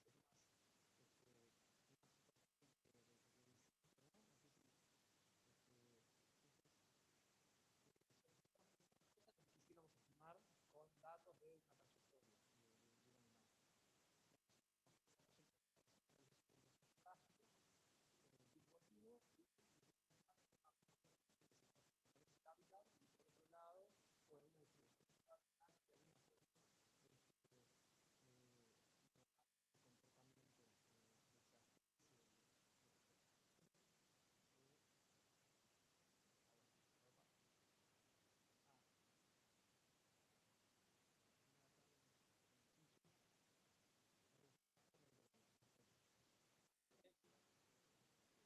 Bien. Entonces, bueno, una primera aproximación a resolver esto es, no sé, el siglo pasado, un poco rústica tal vez, ponerle, imagínate que tenés un punto, que no sabés que por allí estuvo el animal, ¿no? Y bueno, hay muchas cosas de estas, agarré una aparte de facilitarla, que es de esos puntos tomar un cierre convexo de los puntos, ¿no? O sea, el cierre convexo sería el más chico que convexo quiere decir que dados dos puntos en un conjunto, el segmento que pertenece al conjunto también. Bueno, así algo. Imagínate que ahí en ese agujerito hay una, no sé, una laguna, una montaña, un obstáculo geográfico que impide que el animal se desplace por allí. Bueno, cuando lo haces siempre con mucho más, estás organizando de alguna forma el conjunto.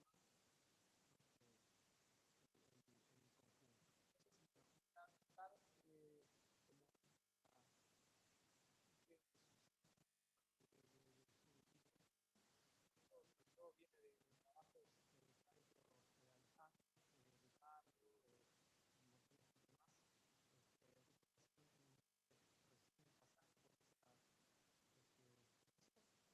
asumir que el animal se va a mover, vamos a asumir que se va a mover para un plano reflejado con drift. Eso es, hay un conjunto, el animal se va a poder, va a moverse adentro de un espacio acotado, vamos a hacer un conjunto compacto, supongamos en R2,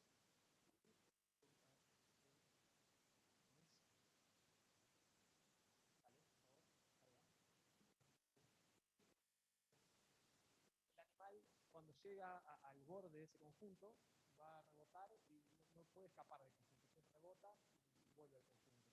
Y a su vez hay una función que va a hacer es simplemente para cada punto del conjunto le da como un empuje en una dirección, ¿no?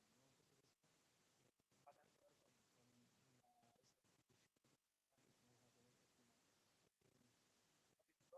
distribución que vamos a tener que estimar.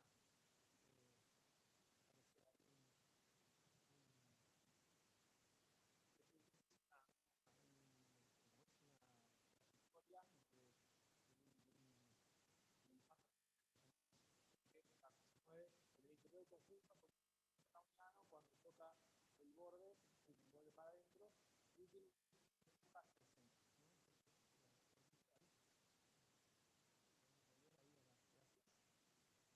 Entonces, bueno, puede haber varias objeciones a esto. Bueno, que un animal se mueva como dice ahora un animal siempre tiene las velocidades bien definidas. Sin embargo, bueno, eso es un poquito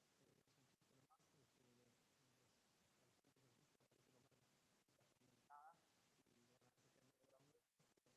a pesar de estas objeciones, tiene su utilidad. O sea, hay argumentos a favor de este modelo. Acá, ese gráfico que está ahí, lo que representa es ese drift que hablamos, bueno, es un campo que para cada punto del conjunto le da una dimensión. Bueno, se prueba, la verdad, han probado un montón de cosas, no voy a pasar un tiempo porque si no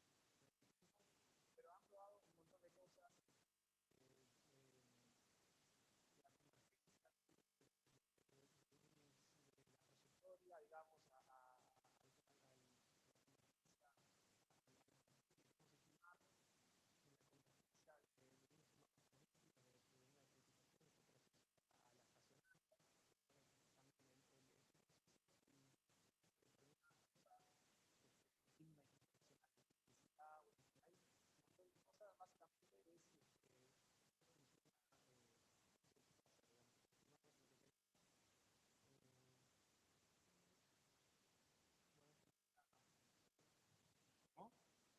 bien. Acá, para medir el estimador que tenemos en un cuerpo conjunto, hay que definir acá están estos resultados que les decía. Esencialmente todo funciona lindo. Entonces, voy a contar, bueno, es cuando lo que pensamos fue, bueno, ¿qué pasa si ese movimiento, si el animal no se observa de forma continua, sino que hay una observación como intermitente, digamos? Lo observás por un rato, lo perdés otro rato, lo observás por un rato, lo perdés por otro rato. Y bueno, eso lo modelamos de forma determinística, digamos. Podría ser que el GPS pierde la señal, y bueno, ahí podría ser todo distinto, pero bueno, para sacando así, es decir, bueno, lo vamos a observar al animal,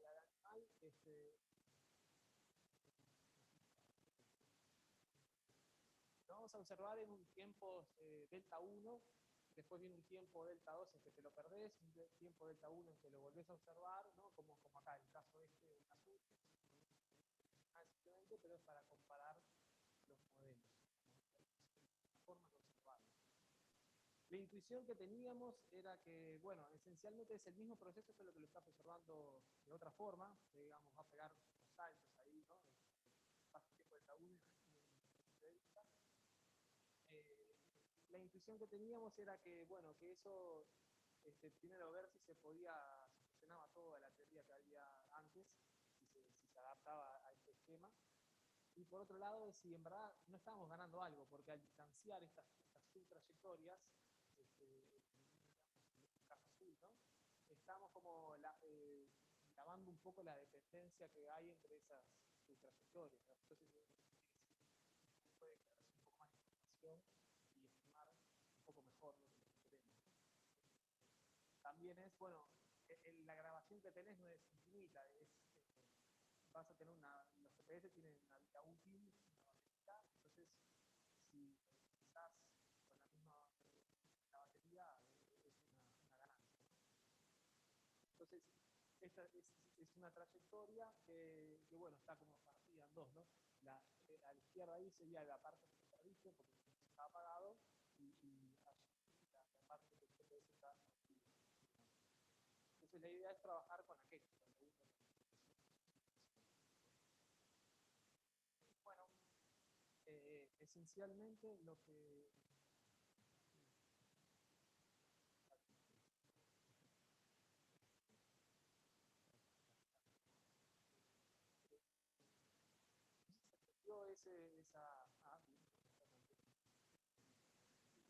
esencialmente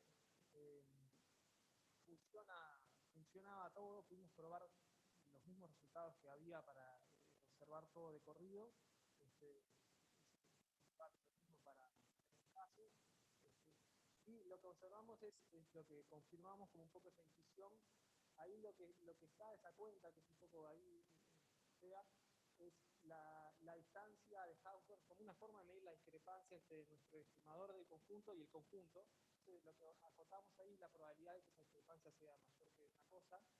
Y bueno, lo curioso ahí es, aparece o no, digamos, bajo de forma corrido, esa P que aparece ahí es la cantidad de periodos en los que metiste el GPS, digamos. P-1 sería la cantidad de periodos en los que apagás. Aparece, si P-1 es 0, o sea, si P es 1, ¿qué quiere decir? Que observaste todo de corrido, el modelo es el mismo, digamos, todo de corrido, la cuenta tendría que dar lo mismo, afortunadamente da, pero lo que dice ahí es que si vos aumentás ese P, ¿no? Cumpliendo algunas condiciones necesarias para estás acotando la probabilidad de una discrepancia que cae por un factor exponencial ahí,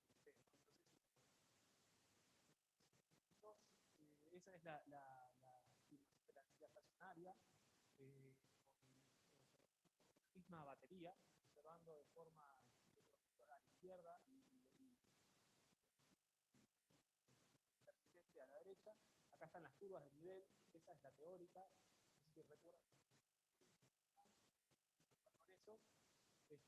Acá es observando de corrido y acá es observando de forma intermitente. Bueno, parece que hay que elegir ahí bien esos parámetros, una ganancia. Esto como un comentario, pero eso es una trayectoria sí o no, digamos, ¿no? Acá tuvo el animal, saltó para otro lado, y bueno, se parece mucho a tener muchas trayectorias de animales distintos, digamos. Entonces, también como que parece que perfectamente ese modelo así, o se podría hacer teoría también para ese caso, que tengas muchas trayectorias de animales distintos, estimar todo lo que se estimó, y capaz que se puede hacer algo de clasificación, de clúster, de cosas hay más grandes. Antes se podía ir más, ahora más cosas y bueno, está.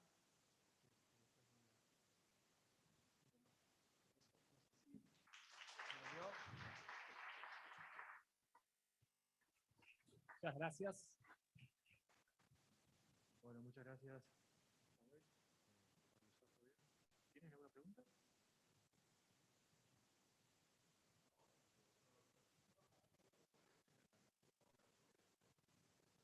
Qué bueno.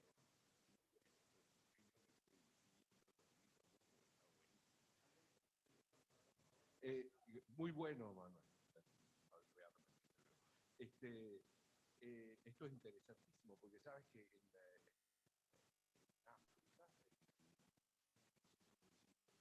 digamos, esta gente con esta cantidad de hay cantidad de diferentes animales. Es decir, que se puede adecuar a esos datos. ¿Cuál es tu ¿Por qué? Porque podías pensar que cada uno de los elefantes se está moviendo de la misma forma. Lo que pasa es que son distintos, pero se pueden llevar a activar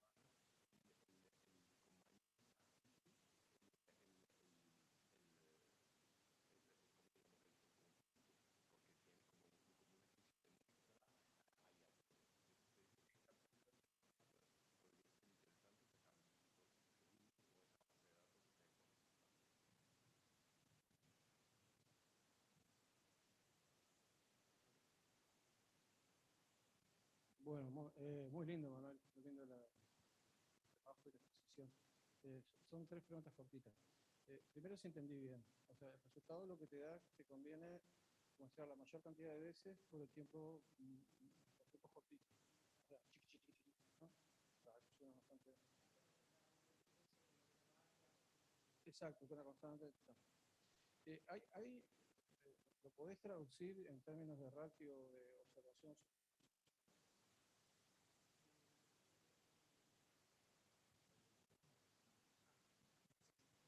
Sí, lo que vos decís, tomar un cociente entre...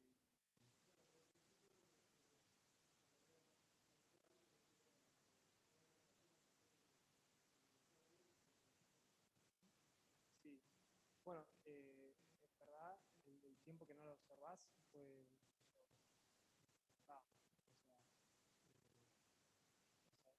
asumiendo que...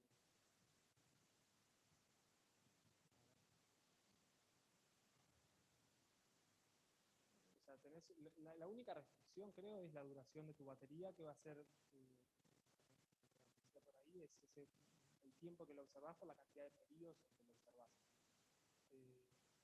Lo que hicimos fue empíricamente algunas simulaciones y algunas la media de la distancia Hubble, promedio de todas esas simulaciones y cuánto se gana en comparación con observarlo de por vida, ¿no? Esa es la pregunta, pero y lo que, bueno, para redondearte, lo que vimos es que convenía tomar ese delta 1 lo más chico que se pueda y el delta 2 lo más grande que se pueda. Igual no sé si como una recomendación práctica a efectos de...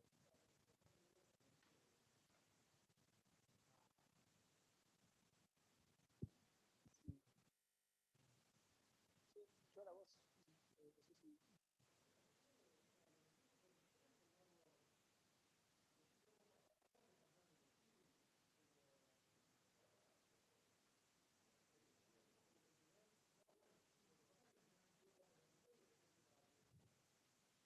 Claro, pero el tiempo apagado podría no estar acotado, eso es lo que estamos, ¿no?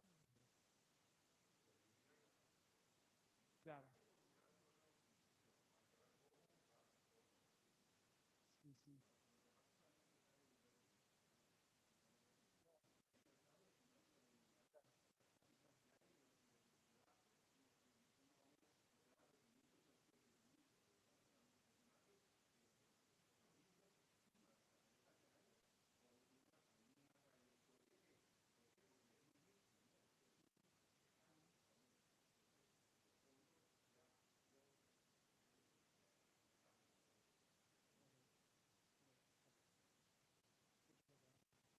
Gracias.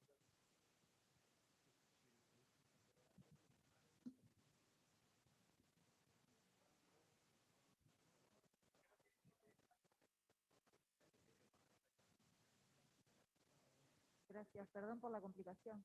No, quería preguntarte si se puede usar esta aproximación para bichos que se mueven en más de un plano, como por ejemplo los acuáticos. Sí, ¿va bien ahí? Sí, había una idea de usarlo con animales acuáticos. La única cuestión ahí es un poco computacional, ahí, porque una de las cosas que calculamos es un cierre R convexo que, bueno, puede ser más costoso computacionalmente, ¿no? Esos 3 dimensiones, por lo menos. Pero sí, a priori el modelo se definiría. No tengo ninguna... Ahora dame una computadora cuántica y sale enseguida. No, está buenísimo. Si hay datos de eso, estaría buenísimo poder probarlo. ¿Lo podrías probar, obtener datos fácilmente con bacterias, por ejemplo, que las podés medir? Con bacterias, que las podés ver en el microscopio y con análisis de imagen y tenés todos los planos ahí. Y son chiquitas y podés tener muchos datos en poco tiempo. Y son rápidas. Y son bien brownianas, capaz. Exacto. Y las tenés confinadas en una gota. No hay que emborrachar a nadie ahí. No. Las podés tener en alcohol, si querés. Pero es un modelo fácil accesible. Buenísimo. Si después tengo oportunidad, sí, charlamos. Excelente. Bueno, muchas gracias, Manuel.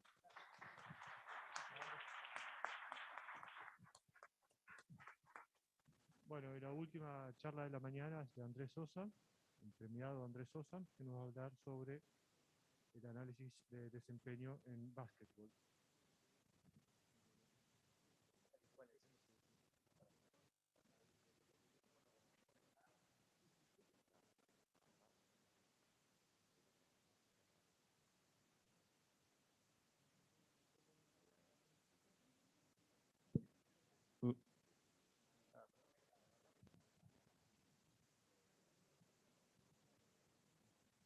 Esto del micrófono no es lo más lindo del mundo, pero bueno. Primero que nada, gracias por estar, o sea, gracias a los organizadores siempre por estar atentos y incluirnos en el cronograma. Esta vez la verdad que vengo con un problema completamente diferente, o sea, los dos trabajos de Gonzalo y el anterior, la verdad que tienen tremenda técnica. Esto no va tanto por la técnica, sino por la obtención de los datos y lo que estamos haciendo y generando desde un nuevo espacio en el Instituto de Estadística. Bien, o sea, hace 2 años tratamos de generar un grupo de estadística en el deporte, lo estamos haciendo, tratando de conseguir recursos, de motivarnos entre nosotros desde la nada.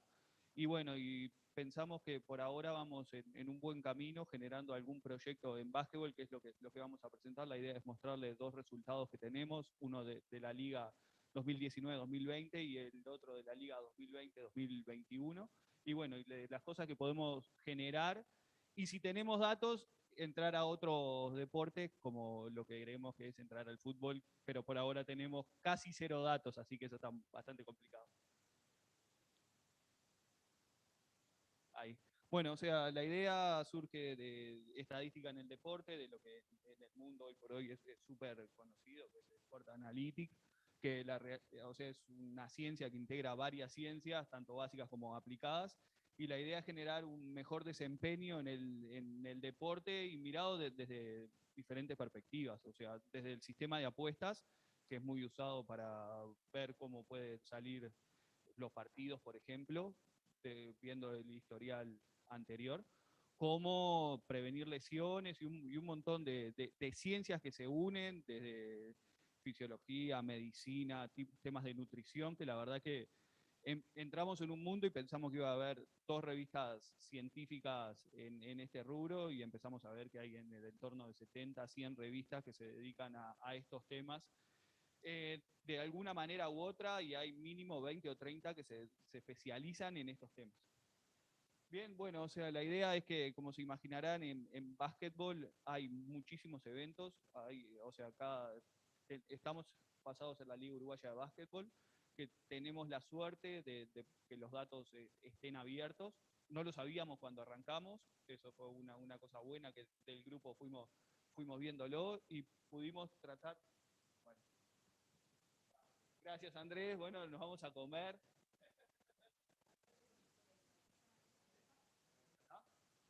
Bien, y bueno, y la idea es que en básquetbol, en cada uno de los partidos, hay en el entorno de 400, 500 eventos.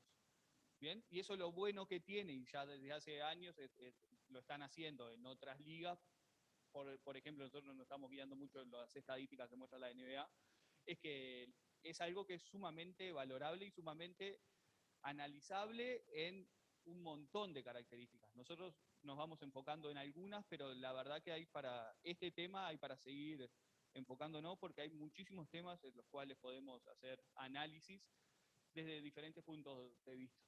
Bien, o sea, el primer análisis solamente nos paramos de esos 500 eventos que hay en los partidos, solo nos paramos en los tiros ejecutados, bien, sin contar los tiros libres, sino solamente los tiros ejecutados en el medio del partido. Y en el segundo proyecto, que si bien no se ve así porque es análisis de estadísticas por jugador y equipo, el segundo proyecto es muchísimo más ambicioso porque tenemos que entrar al interior de cada uno de esos 500 eventos que se dan en los partidos. En el primero solo vimos el evento tiros y en el otro tenemos que, para medir, por ejemplo, las posesiones de los equipos, tenés que entrar y seguir cada uno de las situaciones que fueron pasando. O sea, si un equipo la roba, bueno, o sea, vos tenés que ver que empieza la posesión del otro y así sucesivamente, y eso la verdad que es realmente complicado computacionalmente verlo en el Excel que te tira el programita que vamos a ver. Bien, o sea, lo que se puede ver que es de la FIBA, de la Federación Internacional de Básquetbol, son estas cosas en los partidos, vamos a tratar de ver.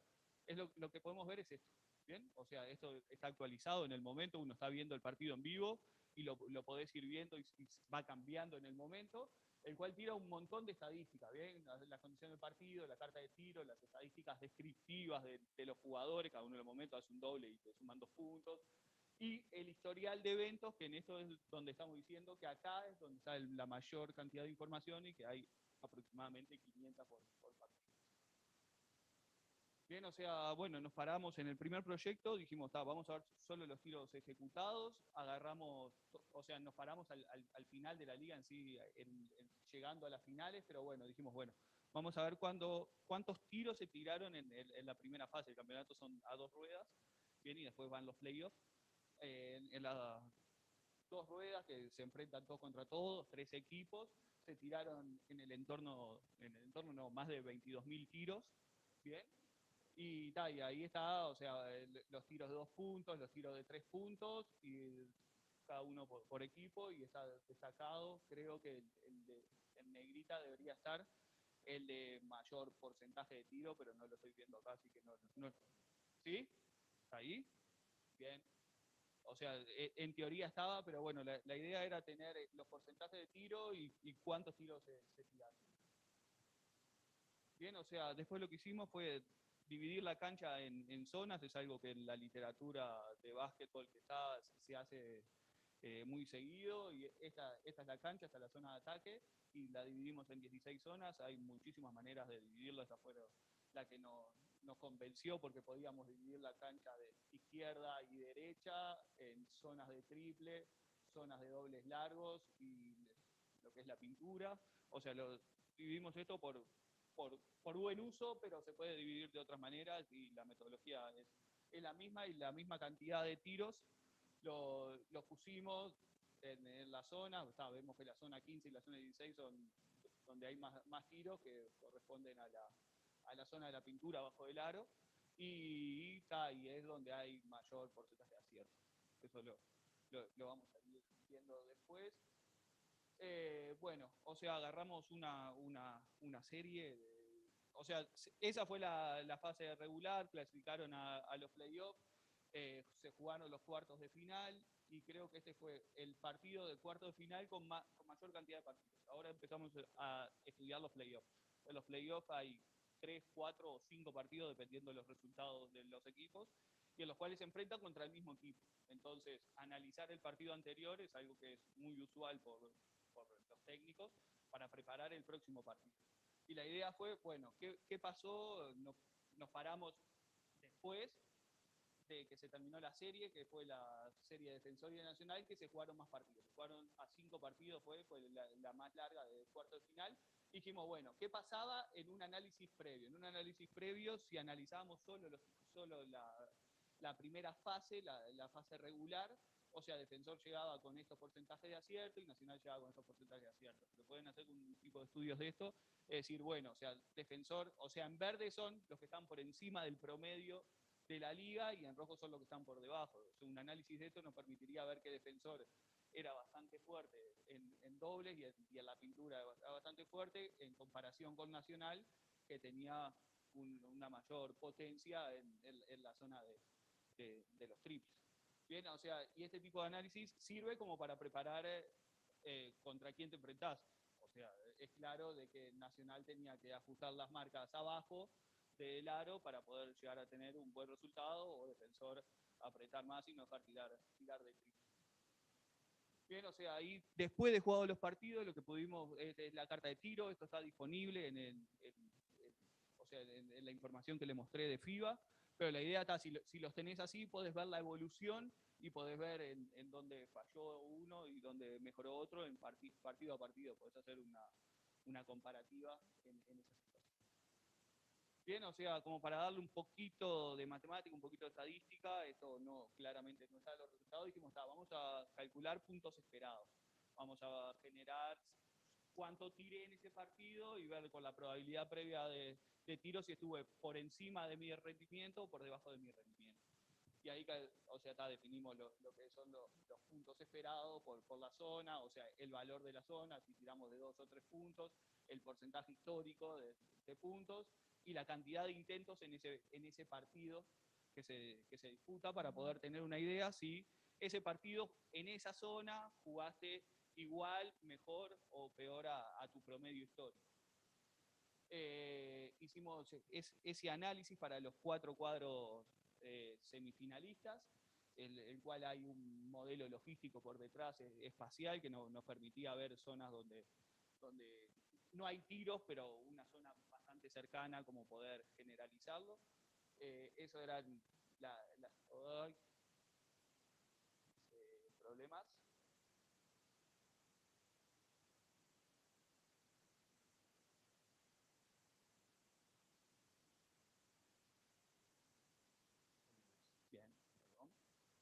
Bien, o sea, era como para tener una idea de cómo se ven los equipos, o sea, en azul son los puntos esperados menores y en rojo las zonas de mayor puntos esperados, como por ejemplo Urunday Universitario tiraba excelentemente de triple a la izquierda, o sea, había que cuidarle esa zona y así sucesivamente.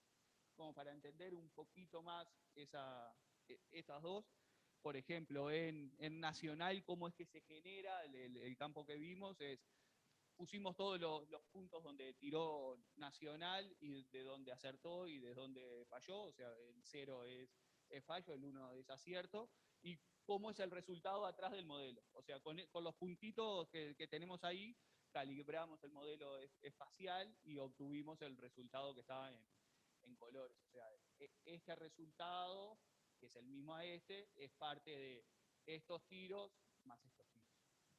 Bien, o sea, como para tener una idea. Después lo que hicimos, como para tener ahí un poquito de difusión y que se vea, es hacer esto para todos los equipos de la liga. Hicimos un Shiny, está disponible, si entran acá al link lo pueden ver y pueden entrar a cada uno de los equipos y ver cómo fue el historial de cada uno. Ahí. Y ese fue el primer proyecto que solo analizamos los tiros. Ahora, para esta liga, que terminó ahora en julio-agosto, lo que dijimos es, bueno, vamos a tratar de entrar a todo el historial. Realmente fue un camino súper difícil. Vino un compañero de la licenciatura en matemática que nos dio tremenda ayuda, la verdad. Y la idea es estudiar lo que le llaman estadísticas avanzadas de jugadores y de equipos. ¿A qué le llamamos? Es ver cosas que no se ven cotidianamente en las estadísticas normales de un partido, y a su vez analizar quintetos. O sea, si un quinteto juega contra otro quinteto, ¿cómo es que le va? ¿Cómo podés medir eso? Y hay un montón de variables para poder medir. Acá está, como para tener una primera idea, o sea, en las ligas 2020-2021, los jugadores con mayor cantidad de tiros por zona y acierto. Por ejemplo, vemos a García Morales ocupando el que más tiró y el que más acertó en esa zona en porcentaje, o sea, siendo un verdadero jugador desde la zona que era la 5, me parece que era la denominada. Bien, o sea, y acá empezamos a ver estos valores que para nosotros estuvieron buenísimos y fueron, o sea, la verdad que tuvimos cierta repercusión con estos datos, que son lo que le llaman rating defensivo y rating ofensivo. ¿Qué son? Son la cantidad de puntos que le hacen a un cuadro por 100 posiciones y son la cantidad de puntos que le hacen al equipo por 100 posiciones, uno el defensivo y el otro ofensivo. Bien, o sea, acá lo que podemos ver, o sea, pusimos todo, o sea, todos los partidos. Estas son las medias del rating ofensivo y estas son las medias del rating defensivo. Y vemos que los dos cuadros que llegaron a la final, que fue Biguá y fue Nacional, son los únicos dos cuadros que en las dos ratings están por encima del promedio. Todos los demás en algunos están mal, o sea que verdaderamente llegaron los que en estos dos ratings fueron los mejores. ¿Bien? ¿Lo qué? ¿Lo que Ernesto? No lo veo a Goes. Sí, a ver. ¿Qué pasó con Goes? Sí. Bien, o sea, eso fue lo que tuvimos que hacer, es entrar a todo el historial, son como 120.000 eventos, o sea, empezar a filtrar, empezar a ver, medir 100 posesiones, calcular todo. Y bueno, en el otro, o sea, también está otro rating que también... ¿Lo qué? ¿Qué le importa en esto? O sea... Otra cosa que es importante es la velocidad ofensiva, que nos dice cuántas posesiones mete el equipo por equipo, que es sumamente importante si hace posesiones cortas o posesiones largas, mirado en todo el campeonato. Y vemos también que los dos cuadros, tanto Biguá como Nacional, hacían muchos puntos y atacaban relativamente lento. O sea, hacían posesiones largas los dos. Y lo último, como para terminar, o sea, acá están las estadísticas, o sea, seguimos a los dos jugadores claves de Nacional y de Biguá, de los dos finalistas, a los nacionales y a los extranjeros, y estudiamos lo que son lo que le llaman las estadísticas básicas, que son, por ejemplo, ahí, o sea, tiros de campo, tiro de 3 puntos, tiro de 2 puntos, porcentaje de 2 puntos, porcentaje de 3, hay los bloqueos, los rebotes defensivos, los rebotes ofensivos, las asistencias, y ahí comparamos a Manuel Romero y a el Pepo Vidal, y, o sea, en cuál era cada uno mejor en estos, y en estas que son las famosas estadísticas avanzadas, que realmente la mayor, algunas ni sé a qué significan, pero los compañeros sí sabían y estaban recopados tratándola de ver, o sea, EFG, no sé qué, acá muchas de estas estadísticas no las entiendo, pero realmente eran valiosas, y cuando veíamos análisis en otros lados de la NBA, por ejemplo, aparecen. Y realmente nos tiene contentos poderlas haber generado en Uruguay.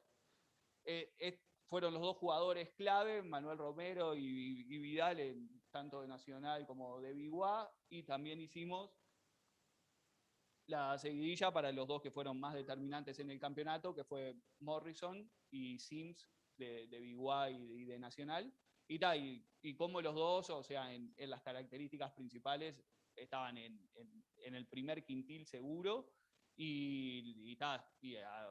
tipo Sims era de lo mejor que podía haber en toda la liga.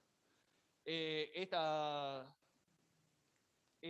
es la última, como para tener una idea de dónde estábamos parados y de qué categoría de jugadores habían llegado a las finales en cada uno de los equipos. O sea, tratamos de hacer el análisis viendo las actividades y los ratings por equipos y también por jugadores. Y bueno, eso era lo que les quería contar. Muchísimas gracias. O sea, tenemos un grupo, un Twitter ahí, que es donde ponemos toda la información, que fue lo que nos dio difusión, y estamos súper contentos de la difusión que tuvimos. O sea, la idea fue, teníamos todo esto encajonado y llegaron las finales y dijimos, bueno, vamos a tratar de publicarlas de alguna manera. En cuestión de, no sé, de 3 días, los gurises, pues yo no entiendo nada, llegaron a 100 seguidores, la gente nos comentaba, nos preguntaba, esto la verdad que fue súper contento, y es un grupo que está en base en la Facultad de Ciencias Económicas, y que al día de hoy los responsables es Ignacio Álvarez, Nacho y yo, y le estamos tratando de dar para adelante, y todo el que se quiera unir, más que bienvenido, y necesitamos motivación y datos en deporte, todos son aceptados y todos le queremos dar para adelante. Bueno, muchas gracias.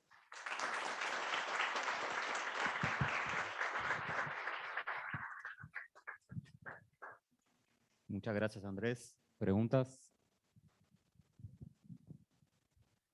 Sí, Ernesto, ganó Biguá.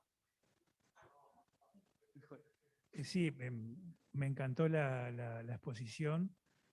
En cuanto a la difusión, yo creo que apenas Darwin Desbocati o alguno de los de su equipo accedan al Twitter van a cambiar de escala seguramente. No, algo interesante sobre lo último, que los equipos, digamos, está bueno cuando lo que obtienen está alineado con el sentido común. Por ejemplo, que aquellos equipos que hacen más tantos y a quienes les hacen menos tantos son los que llegan a la final. Claro. Pero después esto último sobre lo de las posesiones largas, yo en otros contextos ya había visto cosas similares. Por ejemplo, en los combates aéreos, sobre todo en la Segunda Guerra Mundial, donde de los duelos individuales de la Primera Guerra se pasó a las escuadrillas que se movían en conjunto, etcétera, etcétera, algo muy común y que permitía distinguir a los pilotos veteranos de los novatos, era que los veteranos como que en básquetbol es como que la pensaban, tenían posesión de la pelota, estaban aparentemente haciendo nada, pero disparaban cuando tenían que disparar y al lugar que tenían que disparar. Mientras que los pilotos sin experiencia estaban regando el cielo de balas todo el tiempo, pero cuando después uno hacía un balance, no habían obtenido gran cosa. Entonces, me hizo acordar esto de los equipos donde da la impresión de que hacer muchos puntos con posesiones largas, uno tiende a pensar como que en lugar de tirar a lo loco, están pensando. Están pensando y cuando se acomodaron las piezas, cuando quedó el hueco, ahí hacen lo que tienen que hacer en el momento y el lugar que lo tienen que hacer. Y bueno, es algo que sucede en varios contextos donde hay equipos, donde más que individualidades hay equipos contra equipos. Era eso nomás. Me gustó mucho el trabajo. Gracias, Juan. Y sí, o sea, estoy convencido de que sí. O sea, la verdad que de técnicas de básquetbol sé poco, pero, o sea, soy de Nacional, seguía más haciendo esto, te motivas más, o sea, porque o sea, tratás de irlo viendo, actualizando. Y sí, veías un pienso en los dos cuadros y eran dos cuadros posiblemente finalistas, ya cuando arrancaron los cuartos de finales eran uno de los dos candidatos seguros. Y o sea, motivado por eso, o sea, los periodistas hacían esos comentarios de que cuando ejecutaban bien. ¿Más preguntas? Ernesto. Para.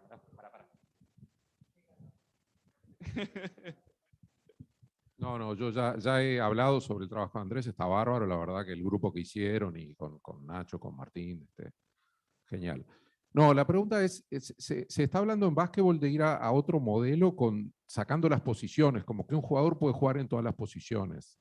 Se habla de eso, ¿no? Y incluso hay algunos equipos en Estados Unidos que juegan con 5 bajos y vos podés leer en los datos, está claro que se puede, pero la pregunta es si se podría leer en los datos qué grado o en qué momentos el equipo juega de esa forma. No sé, es difícil, no. Sí se podría ver en los datos cuál es el quinteto que está planteado, analizar técnicas, o sea, como la que está acá, que es la red de nuevo.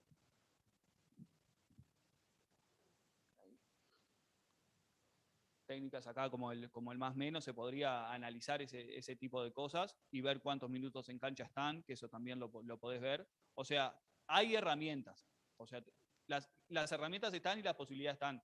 El tema después es apuntar bien a cuál sería el tema de estudio.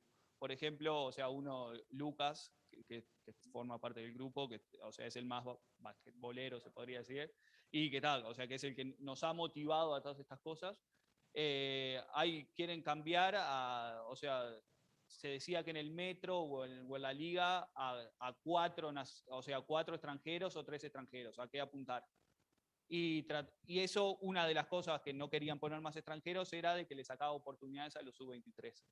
Tratamos de ver con la base de Martín cómo les había ido a los sub-23 en los años anteriores, y eso pudimos sacar algún resultado y pudimos ver cuántos minutos en cancha y cuánta participación tuvieron los que eran sub-23 en los últimos 3 campeonatos de la Liga Uruguaya. O sea, cosas de ese estilo se pueden, o sea, seguro que llevan un tiempo bárbaro y tenés que, me parece, enfocarte bien en el problema, porque queda tan abierto que al final quedamos nada, con eso quedamos nada, se laburó bastante y no sacamos ningún reporte ni nada, pero sí, o sea, son cosas que la base te lo permite, lo que empezar a filtrar y empezar a sacar, porque a veces se va, a veces no entendés qué está pasando en un partido, o sea, hay una secuencia que no va de la mano de la otra, o sea, hay algunos problemitas que se tienen.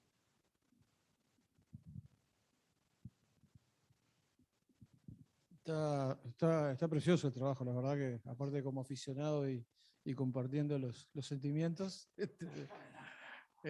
no, se ve pila de cosas realmente súper interesantes. La pregunta que te quería hacer es si a partir de todas las cosas que van sacando, pueden hacer algo así como un perfil táctico del equipo. Porque, digamos, una gran diferencia entre el básquetbol y el fútbol es que el básquetbol es tremendamente táctico. En el fútbol te meten un pelotazo de 40 metros en el ángulo y te cambia el partido. El básquetbol, como hay muchos eventos, la táctica es muy importante. Entonces, hay 2 tácticas clásicas que en general los clubes que tienen mucho cuadro juegan con su táctica y punto, ¿no? Que es tener la pelota, cuidarla y meter abajo o de afuera y te hacen 100 puntos por partido. y hay otros que marcan, salen rápido y te juegan en largo, ¿no? Esas son las dos tácticas más, ¿no?, clásicas. Pero después están los equipos que son contratácticos. O sea, el equipo que te juega de una manera o de otra, de acuerdo al que tiene enfrente. Y en el Uruguay hay muchos. O sea, hay muchos equipos que son contratácticos. Un día te juega de una manera, otro día te juega de otra forma. De alguna manera, juntando los distintos indicadores, ¿podrían hacer una especie de perfil o indicador de cómo es el esquema táctico? Estoy convencido que sí, pero, o sea, lo que yo considero, desde lo que sé, es que necesitaríamos un soporte técnico o alguien que esté viendo o leyendo el básquetbol permanentemente, que nos diga, mirá, o sea, este partido pueden llegar a ser influyentes en el desarrollo de la actitud de este equipo en tales momentos. Y con esos datos sí, pero así en crudo y realmente con la poca experiencia o el poco, no sé nada, o sea, sé aficionado a básquetbol, lo veo. O sea, no puedo hablar de estrategia y no puedo. Yo estoy convencido de que tenemos, o sea, mi percepción sobre este tema es que tenemos algo en crudo que está buenísimo. O sea, esa es mi percepción y por eso es que a mí lo quería contar acá. Además me parece que las jornadas son, o sea, tan estupendas. Y creo que tenemos algo que está como para usar. Onda, mira, tenemos esto que lo generamos desde la academia y está buenísimo. Nos extraña que nadie los haya usado, o sea, porque nos han consultado, por ejemplo, técnicos de básquetbol, después quedamos nada, pero nos han consultado gente del ambiente, no es que nadie nos preguntó. Pero después hemos quedado en nada, no sé por qué, no sé, o sea, no sabemos la situación porque el tiempo pasa, porque cambian de equipo, porque es todo súper movible. Pero realmente, o sea, mi perspectiva y con lo que me gusta el deporte es tenemos acá tremenda base. O sea, tenemos algo que podemos analizar y que podemos llegar a sacar alguna conclusión linda, pero necesitamos a alguien que se siente con nosotros y que nos diga, mirá, analizá esto, mirá esto, que a mí particularmente me sirve. Porque o sea, analizar cosas así, yo te puedo decir, o sea, Defensor era más fuerte abajo, o sea, Nacional era más fuerte arriba. Bueno, o sea, le voy a decir al técnico, me dice, sí, estoy viendo los jugadores con los que me enfrento y ya sé, o sea, son cosas que ya lo sé. Pero creo que se puede ir un poquito más y, o sea, ayudar a los técnicos con datos me parece que puede estar buenísimo y los tenemos. O sea, podemos medir posesiones, podemos medir un montón de cosas que antes no estaban. Bárbaro, buenísimo. Hola. Hola. Tengo una pregunta, creo que corta. ¿Cuántos partidos te lleva a llegar a esta estadística y por cuántos partidos vale, considerando que tengo entendido que en el básquetbol los jugadores cambian constantemente? Sí, o sea, la liga uruguaya tiene ese problema que cambian bastante. O sea, o sea, uno estaría esperando de que alcance para la temporada. O sea, si me decís a mí, yo con la primera fase y la segunda fase, lo que es la temporada regular, analizaría y trataría de ejecutar para los playoffs. Además ahí también se pueden cambiar jugadores. Y creo que no solo a visión, sino que con datos, los jugadores o los equipos podrían tener la estrategia de cambiar a algún extranjero porque no le está rindiendo y no es porque no mete un doble en tal situación o porque, o sea, porque los datos o porque los tiempos jugados o porque algunas estadísticas, mirando los 4 jugadores que lo rodean o los 5 contrincantes que hay, las estaturas, las formas de jugar, esto y lo otro, lo amerita. Entonces, esa era otra pregunta que tenía, ¿no? Esta parte la segunda parte no es independiente, un jugador del otro, la estadística de cada jugador. O sea, es el desarrollo de todo el campeonato. O sea, esto está dado por, o sea, son todos los jugadores y cómo llegaron a la final individualizado, tanto el Pepo Vidal como Romero. Claro, pero te depende de quién esté rodeado, o sea, quién esté al lado. O sea, sí, va en su capacidad, pero también hay un equipo que lo sigue. Seguro que son, o sea, cada jugador de manera individual, pero hay un equipo atrás que lo soporta y estos datos están generados con la temporada jugada. Bien, o sea, desde el primer partido hasta el último. pero no usamos datos viejos de otras temporadas, es con eso. No, gracias a vos. ¿Alguna otra pregunta, comentario? ¿No? Bueno, antes de terminar de agradecer a Andrés, creo que vale mencionar que Andrés hace unos días ganó el premio Jorge Blanco, otorgado por la Sociedad Uruguaya de Estadística, y bueno, corresponde por otro trabajo, y corresponde, me parece, las felicitaciones desde acá, así que te felicitamos. Y bueno, con eso damos cierre a la mesa, ¿sí? Y agradecemos a los expositores, a Gonzalo, a Manuel y a Andrés. Y ahora, a los aplaudimos.